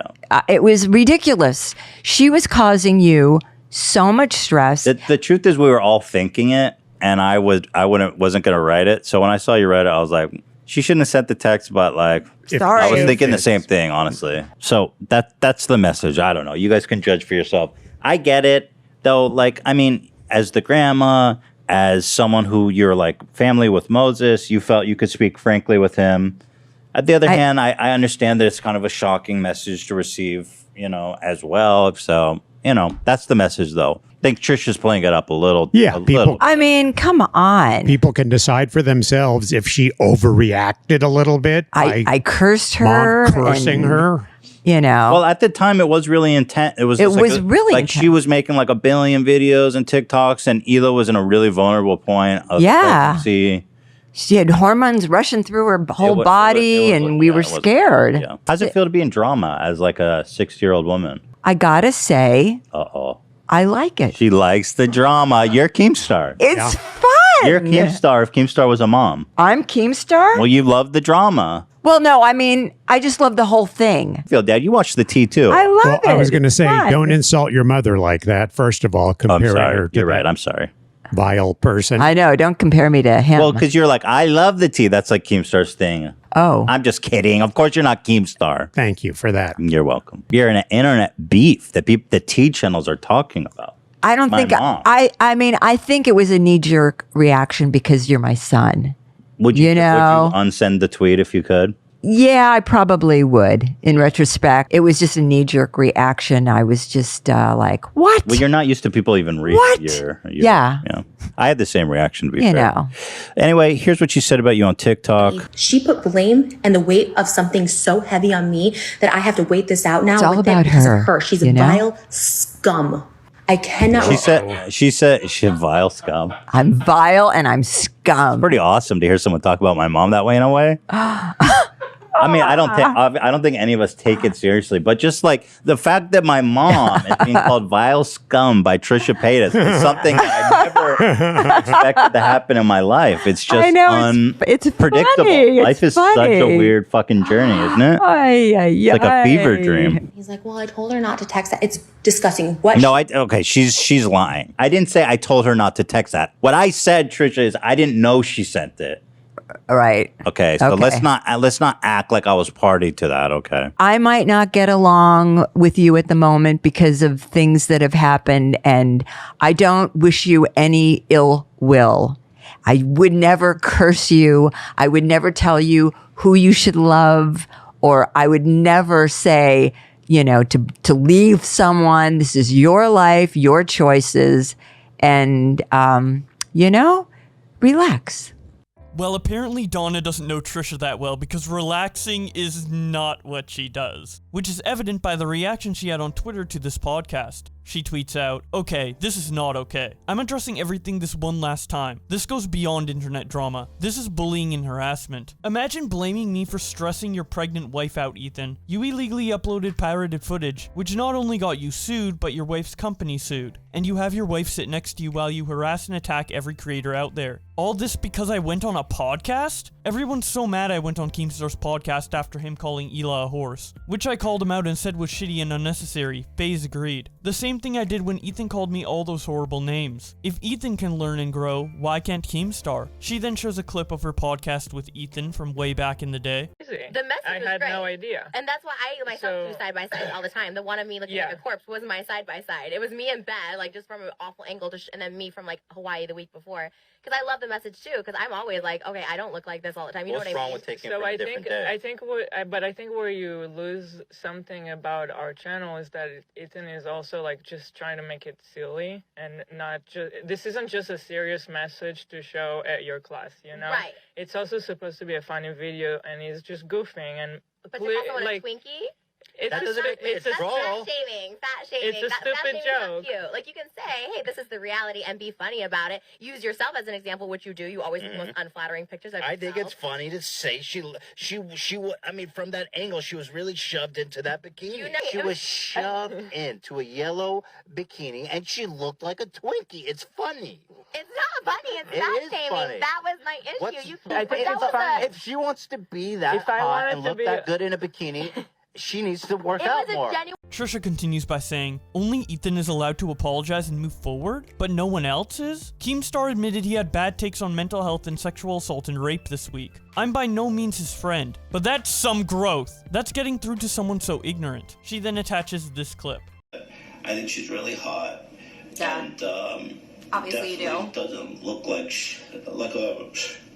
She definitely doesn't look like, she's been passed around as much as a bowling ball, and she's gone through as much as a bowling ball too. Like, she's just always hitting pins and being washed back up, and then people shoving their fingers in her and then throw her down the lane always, and then she comes back and more fingers and throw down the lane. She doesn't look like that. She's a Trisha continues by saying, Ethan trashed me multiple episodes after Frenemies ended. I have zero loyalty towards him, zero respect towards him. He can't admit any fault. I can't wait to see who they blame in regards to the Triller lawsuit. Sure, Ethan pirated and uploaded illegal footage to the internet which resulted in a lawsuit with him, but also Teddy Fresh. Surely Ethan can't be at fault. He never is. I cause stress, but Ethan engaging in constant drama and harassment 3 times a week on his channel, recently resulting in a strike, getting everyone involved in a lawsuit, he's innocent. Always. Always find someone else to blame. I haven't spoken one bad word about Hila through all this. Not just because she's pregnant, but also because I don't have an issue with her. My issue has always been with Ethan, but he has dragged and got everyone in his life involved because he is a coward. The whole video was coming explaining. I didn't record a private conversation. I recorded the last episode we did of Frenemies, which we both agreed to. Why? Because Ethan lies. I need to listen back to what was said for my own reality. I have trouble with delusions and need to hear it. People in Moses' past were heavily doxxed this week in the H3 subreddit, which they all monitor. They see this. They see this harassment crossing a line, and continue to punch down and put me in every title. I've surrendered, but the lies and harassment will not stop. It's beyond hate comments and snake emojis. Private people are getting harassed on the H3 subreddit, which has 500k users, and they do nothing to stop it but continue to provoke it. It's disgusting. I've gone against bigger cults before who tried to harass me into silence, and the truth always prevails. It's fine. Send all the snakes and clown emojis you want. It crosses the line when their subreddit is doxing people in our lives. It's crossing the line. They see this. Boogie2988 comments on all of this by saying, whether Trisha Paytas is right or wrong here, she shouldn't go down the same path I did by trying to battle an echo chamber on Reddit. You can't beat a sea of anonymous people who face no repercussions for their actions. You can't fight it head on. You gotta learn to dodge. I see absolutely where Trisha's not been great here, and I see why people are upset with her, etc. But learn from my mistakes, Trish. Let it go dark. Avoid as much of the damage as you can. Taking this head on only makes it worse. Trisha quote tweets him and says, Ethan and Hila see the doxing. They have the power to stop it by stop talking about us. I surrendered last week and they continue to put out videos. The doxing happened Friday night on the Reddit. They removed it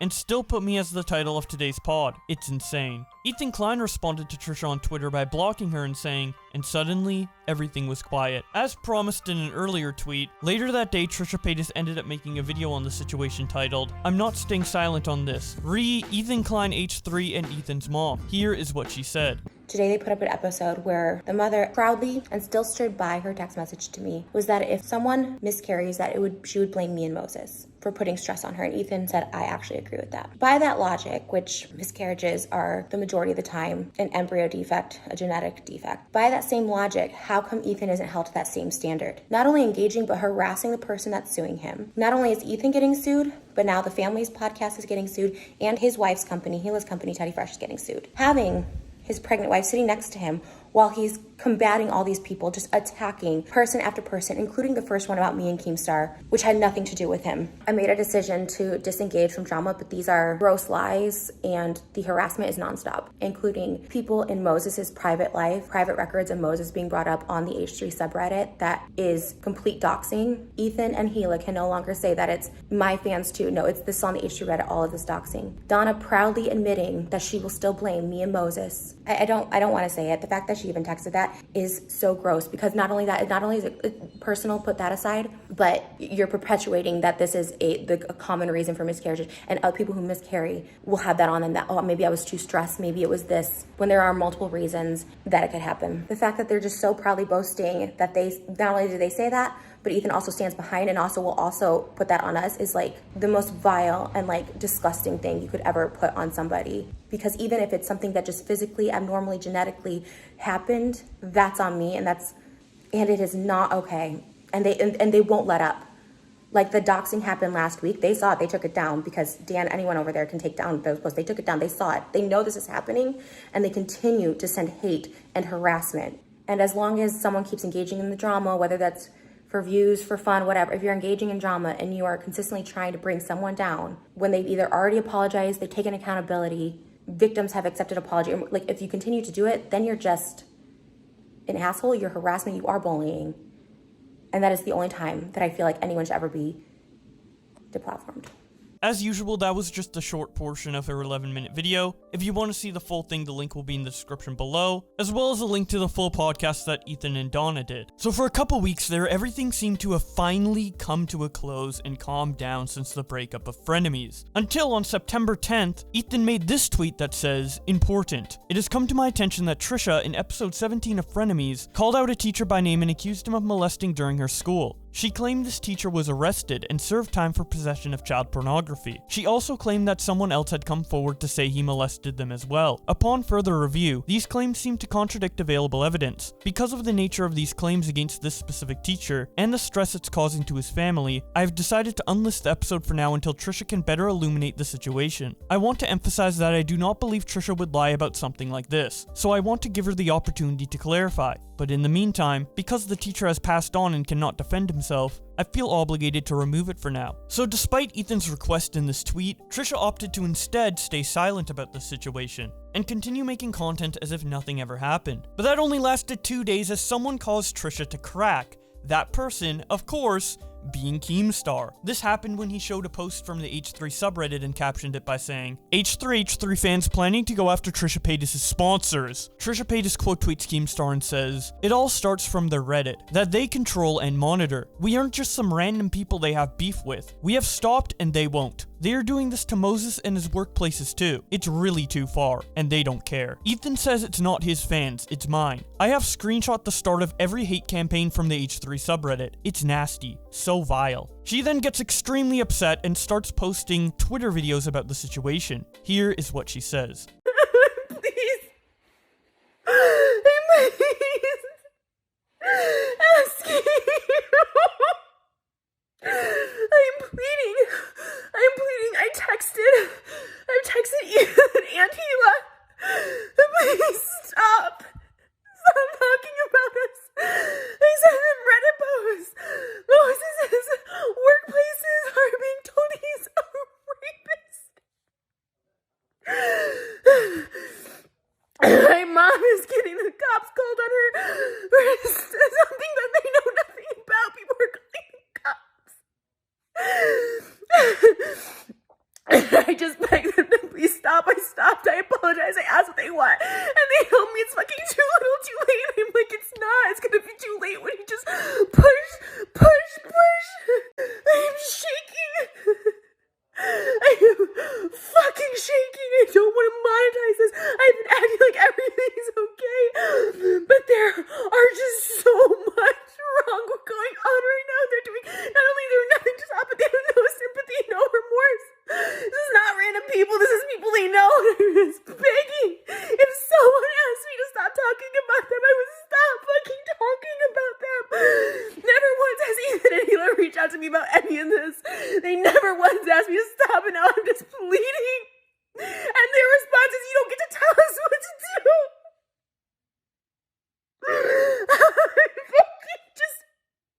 I'm fucking having an actual breakdown. My past. How people are accusing me of lying. They don't believe Moses. They believe all victims except for fucking Trisha. No, I'm a fucking liar and I'm demanded to make a statement. I'm just letting everything go. I conceded. I'm so conceited. I said I'm sorry. I said I'm done. I'm so fucking done. It doesn't tell me anything. It said I'm fucking done. I will never fucking say shit about anyone. This is life ruining. You are ruining people's lives. Moses' work is getting things like he's a fucking rapist. It's fucking crazy with someone who was shown that she's obsessed with me, and I'm just like, I can't breathe. I tried. I said, please. I said I would give back every penny I made on Frenemies, and I mean it. I will write a check. I've never felt this. Because they don't care about the truth.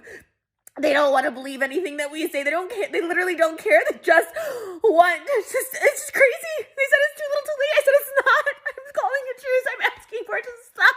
Fucking stop. All of this starts from their H3 subreddit thing to control and monitor.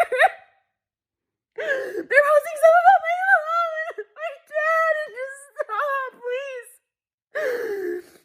Fucking stop. He is saying shame on you both.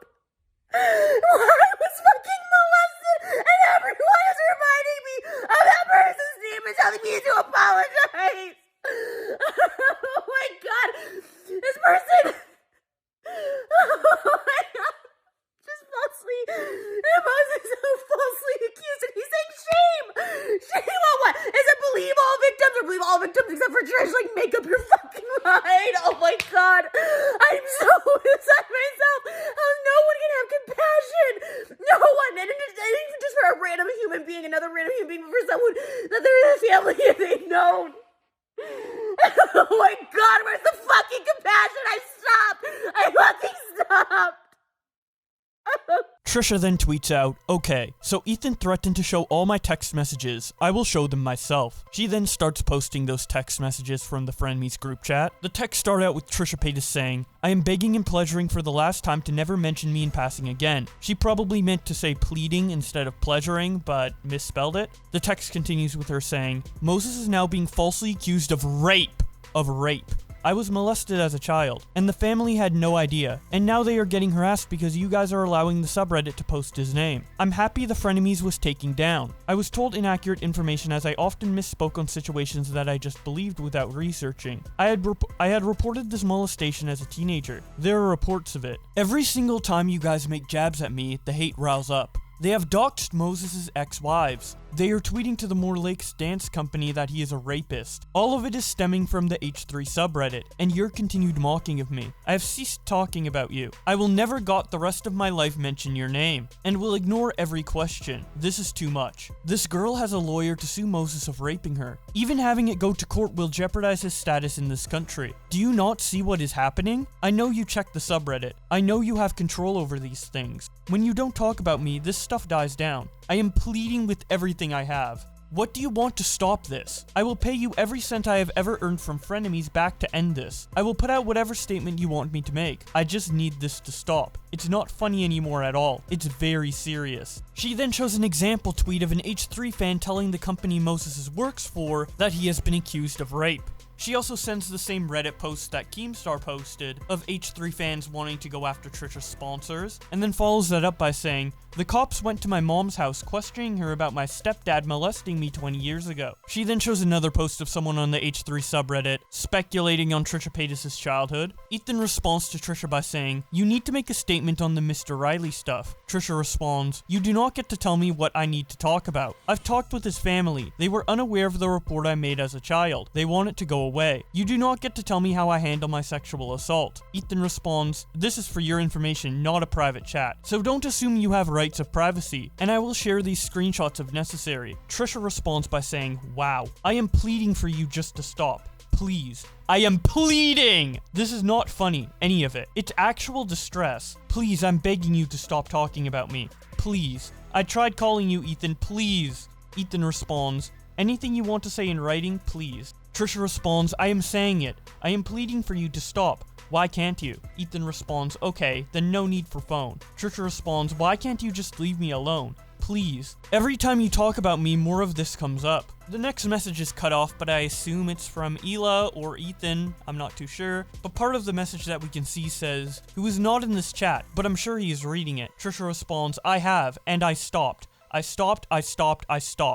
Ela responds, a little too late. Trisha responds, please, just do the same. It's not. It keeps going and going and going. What do you want? Moses in jail for a crime he didn't commit? Ela responds, sorry, you also don't get to tell us what to do. Trisha responds, I am not. I'm asking, like pleading. Ethan responds, how do you know he didn't do it? Trisha responds, if you guys ever texted me. He didn't. There's texts. Ethan responds, how do you know? Trisha replies, he has so many. Ethan responds, I saw all the texts. Trisha responds, wow, you guys know him. Ethan responds, I thought I did. I don't know him. I believe the victim. Trisha responds, you are falsely accusing someone you know. You don't know this person. Oh my god. Ela responds, you are sending her hate non-stop. Think about what you're doing. Trisha responds, I haven't said anything. Hila responds, calling her a stalker. Trisha responds, I'm ducking stopping everything. I just want this to end. I am pleading. I'm not telling you what to do. I'm asking. Like fucking please. Ethan responds, and you would do if you actually cared about the victims. You hypocrite, shame on you. Shame on both of you. I was so trembling with anger and disgust.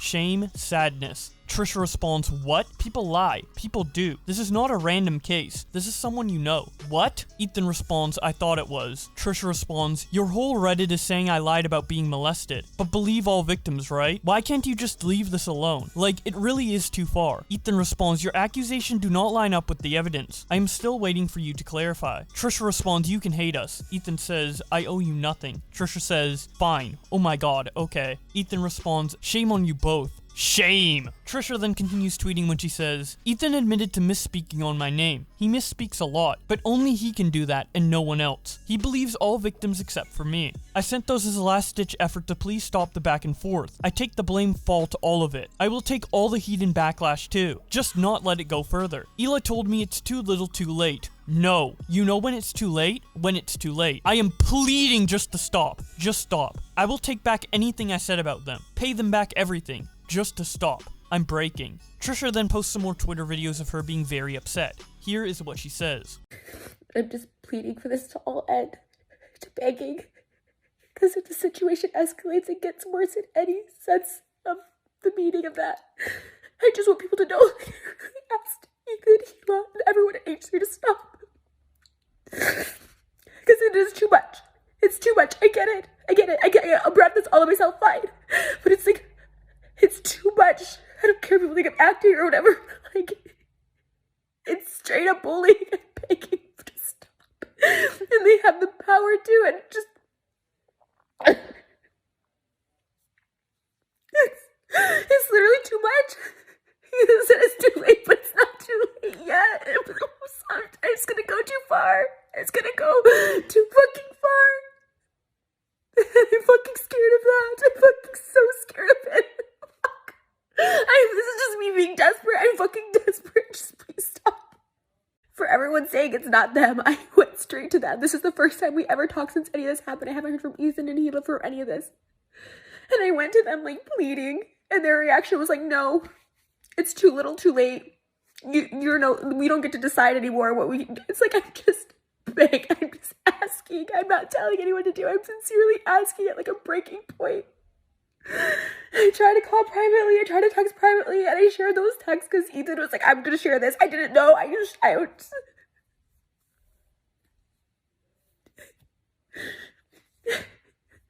take ownership. Doing Frenemies was the worst mistake. Talking shit about anyone on the internet. I fucking am so sorry because it is life damaging. It's life ruining.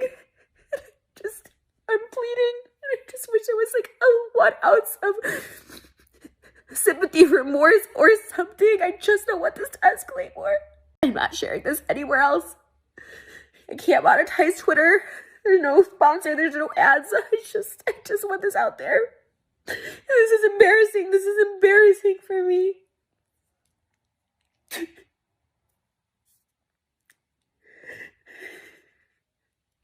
I'm just so pleading to stop. It's not drama. This isn't drama. This is my real life. Moses is real life. My mom, my father. They see it. It's on the subreddit. I screenshot all of it. It's so fucking scary. Keemstar quote tweets Trisha's Twitter video and says, leave Trisha alone. Ethan and Trisha's entire relationship from the beginning till present day has been him using a mentally ill person for clout and money. Only those that have watched since the very beginning can see it. Ethan then comments on all of this by saying, hi guys, we've decided to take a week off of the podcast. I'm very sorry for everyone who depends and looks forward to the show. We need it now for our mental health. I'm very sorry. We love you guys, and thank you so much for this amazing, vibrant community. We are so grateful. Additional thank you to all the crew who work so hard to make the best show possible. They are our family, and I truly love and appreciate them all. Please, for the sake of Hila and I, do not harass anyone involved. While the accusations are extremely serious and emotions are understandably high, we still need to observe common decency and not mob people with hate. And after this this tweet, the back and forth between Trisha and Ethan stopped for the longest time it has so far, until 3 months later, when Ethan did a live stream ranking all of the sound bites that they use in the show from the past year. And since some of the sound bites he uses directly comes from the feud between him and Trisha, of course the topic came up again. Now, the parts where he talked about Trisha were cut out from the original podcast for reasons that we'll get into later, but luckily a YouTube channel called Gem Reloaded ended up reposting the missing segments. Here is what was said. I was on a Trisha Paytas embargo by Hila for the sake of her family attending the wedding. Well, that shit is over, and they're gone back to Israel. I don't owe any shit to anybody. That Hare Krishna fake-ass can go fuck herself since the embargo's lifted. Oh, boy. Let me just show you what the fuck she's been up to that is actually just straight up fucking anti-Semitism. Like, mask off anti-Semitism. Okay, so it's like Hanukkah, oh Hanukkah, come light them, and whatever. So she goes, when you can't finish conversion classes, so you just pay to be Jewish. Okay, well, first of all, she was always telling us how she's doing conversion classes, and we're like, that's very difficult. It's not easy. And so what it proves to me is that she's not committed enough, that she doesn't care enough to actually go through the proper channels to do it. She doesn't care enough about the religion or the culture. And then this insinuation that you can just pay a rabbi to become Jewish is anti-Semitic. It plays into harmful Jewish stereotypes that, like, you can just buy being a member of the culture.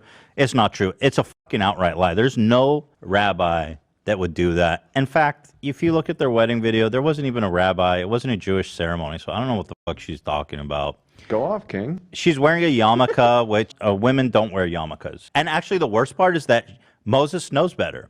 I mean, he's fucking enabling straight up anti-Semitic, harmful tropes, making a mockery of the religion, and it's fucking disgusting, and they should both be deeply ashamed, and fuck them both. I don't give a fuck that we used to host a show together.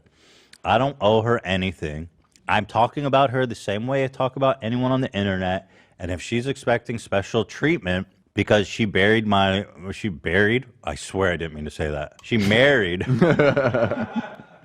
my brother-in-law, or we did a show together. I mean, dude, if anything, I owe her nothing. I owe her less than nothing. So if you're going to be coming out here fetishizing my religion, my culture, lying about paying to be converted, well, my brother-in-law sits there and fucking co-signs it. The thing about being Jewish, Trisha, is that you might think it's fun and cute, but at the end of the day, when shit goes down, we can't stop being Jewish. You can. That's why it's not a fucking joke for you to goof around on. There's a lot of people in this world that fucking hate Jews. In this country, there's a lot of people that hate fucking Jews. It's not a cute accessory. It's just, and I'm not like a religious. I'm not protective or anything. I generally don't care about this stuff. But this is just disgusting, and normalizing this kind of weird fetishization and all this is just, it's disgusting. So this Disney trip was actually planned for my sister's birthday. It was me, my mom, and Moses, and that was it. This is video of the year for me. When I saw this shit, I was just beside myself. This was the top of the top, best of the best. This whole video is just oozing with fucking, it's just so bizarre. So you know what, Kaylee? That wedding is over. Fuck you and your whole family. How about that? Fuck you and the womb you came out of. How about that, Kaylee? Yeah. Take 5% of these nuts. It made us very uncomfortable, especially we had just such a fun day. And he ruined our really day. He made a comment about a candle, a story you've told that Trisha brings up literally any chance anyone's in earshot, and he ruined our whole fucking day. And did I mention he takes that 5%? Anyway, back to Kaylee. This is great. I love talking about this. I think that it's disgusting. Let me complain about money some more. He takes that 5%. Disgusting. So shortly after this H3 podcast released, Trisha Paytas ended up making a response video on her channel. Here is what she said. I am making this video, despite everyone else telling me not to. What was supposed to be that was the perfect week got absolutely stolen from me by Ethan Klein. Over 2 months ago, I sent a text privately desperately to Ethan and Hila and begged them more than 2 months ago, 3 months ago, begged them, can we just end this, please? They know the amount of hate that they incite and the danger that they put us in.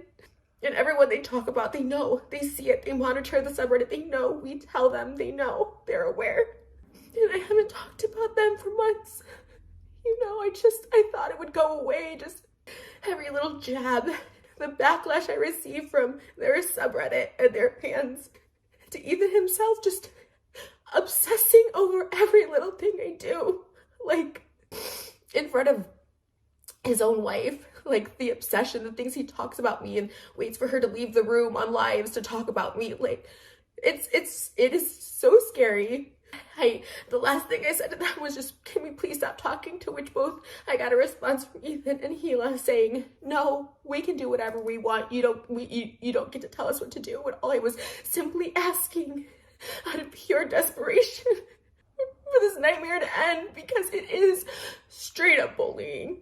And now today is the final straw, and I'm so scared, and I'm like literally shaking. He said Hila asked me not to talk about them until after the wedding, and now that the wedding's over, masks off. To which he did a whole podcast about our wedding, our Hanukkah TikToks. I've deleted every video about them. I have not spoken their name once in months. I just wanted it to be over. If someone asked me ever, even in my worst days on YouTube, to stop talking about them, I would cease immediately. I stopped gossiping in general because I was on the most scary receiving end of the most hate I've ever received. This isn't normal hate by any means. I've been through people disliking me and fandoms upset with me and people upset with me. And now he has a crew of people literally bullying, and it's taken me back to David and the vlog squad doing the same thing when there's numbers, and every single one of them just taking shots at me. All of them, Dan, AB, Olivia, all of them just, he had them like sitting there just saying like how awful things about me. It's just like, I get it, but now it's been 6 months since Frenemies ended, and it's been 3 months since I begged them to stop, and it's never gonna end. Calling me an anti-Semite for wearing a yarmulke and doing a TikTok trend that other people did way before me, a dance to a TikTok trend, and then calling me anti-Semite and saying F them. He knows, he lies all the time. He tried to say I separated a family. I've always been good with Moses' family. We talked on the phone, like, and he tries to make it seem that way when him and Hila had the issue, and apparently his mom, who I don't even know. When you make those statements of being an anti-Semite and awful things he said about Moses and me, it's really damaging. Like, there was a whole insider article written about that because he just throws that around. He purposely lied and said that the wedding was on Hila's birthday. We picked that wedding date when we were still doing Frenemies, and they know it. That was the only Saturday in December in this year when we booked it back in freaking March. But you know, he couldn't even say a happy birthday post to his wife. He was too busy obsessing over our wedding videos and preparing the next day to do a video about clickbaiting our wedding, and also talking about us in like the Wendy show about Moses's cats, where Dan is laughing, and Dan has Moses's cats. Him and his girlfriend were more than excited to adopt those cats. Like, it was just like, it's just crazy. It's just insane. But it wasn't on her birthday. It was the day before. But again, Ethan was too busy obsessing about me and the wedding and every detail and going through my TikTok than his own wife. He waits for her to lead through. Him and his mother, and then he said, I agreed, was blaming any health problems Hila has on me stressing them out. Meanwhile, Ethan can't stop talking about me, can't stop getting bans and strikes going off on Twitter, on just random people blocking his content and just being so angry, and lawsuits and all this stuff like that. And I get it. I get he's probably himself in a dark place right now. Like, I really could see that. I was like, I know he's in a dark place, so okay, I'll take a couple jabs. But this F them and anti-Semitic and Moses enabling, talking about my sister, people who literally did nothing in this situation. Just knowing he's inciting all of this. He couldn't wait. There was a clip of him saying, like, I'd put Trisha as every thumbnail and talk about her in every episode and title if, like, Hila would let me. Like, what? You have a pregnant wife and a child and you are still obsessed with me and everybody. Like, you want to tear people down. It's not about holding people accountable or being funny anymore. It's just like, I've been keeping to myself and minding my own business. And Moses' family left today, and then he makes that video. And again, I have empathy for him, you know, I do. And this is not meant to be backhanded at all, but it's like his wife and his mother, you know, talk about his weight so much and like criticize his weight. Something I know obviously that he's sensitive about. Like, that is one thing we shared in common. Like, I couldn't imagine living with that or hearing that at all. Like, and not just once, but multiple times. Just the people that are supposed to be closest to you, like, talking about your body. Like, no matter what, I know that hurts. My heart hurts for him. It's just, so I knew he was like going through shit. But I try to set a boundary with him and Hila and ask them to please stop talking about me. And they can't respect boundaries. And I just, at that point, made the decision that I couldn't have them in my life. And Moses made his own decision. And it was really hard. And it was really hard because I enjoyed being around them and stuff. And it just was really hard. That just absolute, of course, it was back and forth for a few months. But then just to keep going after I just begged, and I just drastically changed my whole lifestyle. When like trauma happens, you know, people change everything about themselves. And that's all I wanted to do, is change everything that I ever thought I knew. And just, I looked everywhere, to every religion, God. I looked everywhere to just change me, because I'm like, I can't expect others to change. I need to change myself. And it sucks to be right back here in this position after putting in so much work on myself. I feel like it's never gonna end and there is no way out. In January, I will have been on YouTube for 15 years and I love this. And the past few months, I've loved it more than ever. I looked at the mess that was this summer and Frenemies ending as a blessing in disguise. I was thankful for it because it really, really had me try to reflect on myself. And of course, people judged, oh, she's doing this for attention, and that was fine. If they judge me for that, that's so be it. But to put in so much work and have people still incite hate and call me anti-Semitic and just all this stuff, it's just, it feels like I just have made no progress, that I am back here breaking and pleading. And all I'm thinking is, oh, he's addressing this, you know, it's just love to say, oh, Trisha's greedy and monetized. This is not monetized. All his responses to me are still up about my sister with ad reads and sponsors and ads. I don't know if this is like something like he gets sick pleasure in, like making me upset, or if it is just greed and just for money and views. I don't know. I don't know. And I will always have someone just trying to take me down for simply existing. So shortly after Trisha uploaded that video, and the segment talking about her from the H3 Soundbite Tournament podcast ended up getting deleted. And Ethan addressed it in this tweet where he says, "You guys have no idea the pressure I've been under. I literally have no choice but to erase. I can't talk about it anymore. And I'm sorry to everyone who is mad/disappointed." And since this tweet on December 17th, as of March 5th, 2022, there has been no more public back and forth between Trisha and Ethan. Whether it will stay that way or not is honestly up in the air, because there's still clearly a lot of animosity between them, but at the same time their feud doesn't just affect them and their fan bases, but also immediate family members, as Trisha is now married to Hila's brother. So because of that specific dynamic, I could honestly see this never being brought up again, but I guess we'll just have to wait and see. And if the feud does spark up again, you know I will be covering it, so don't forget to subscribe with notifications on if you don't want to miss that. If you're already subscribed to the channel and you want to see more from me, don't forget to follow me on Twitter and Twitch, as I frequently use those platforms, probably more than YouTube to be honest. But with all that being said, thank you guys so much for watching, and I'll see you in another video.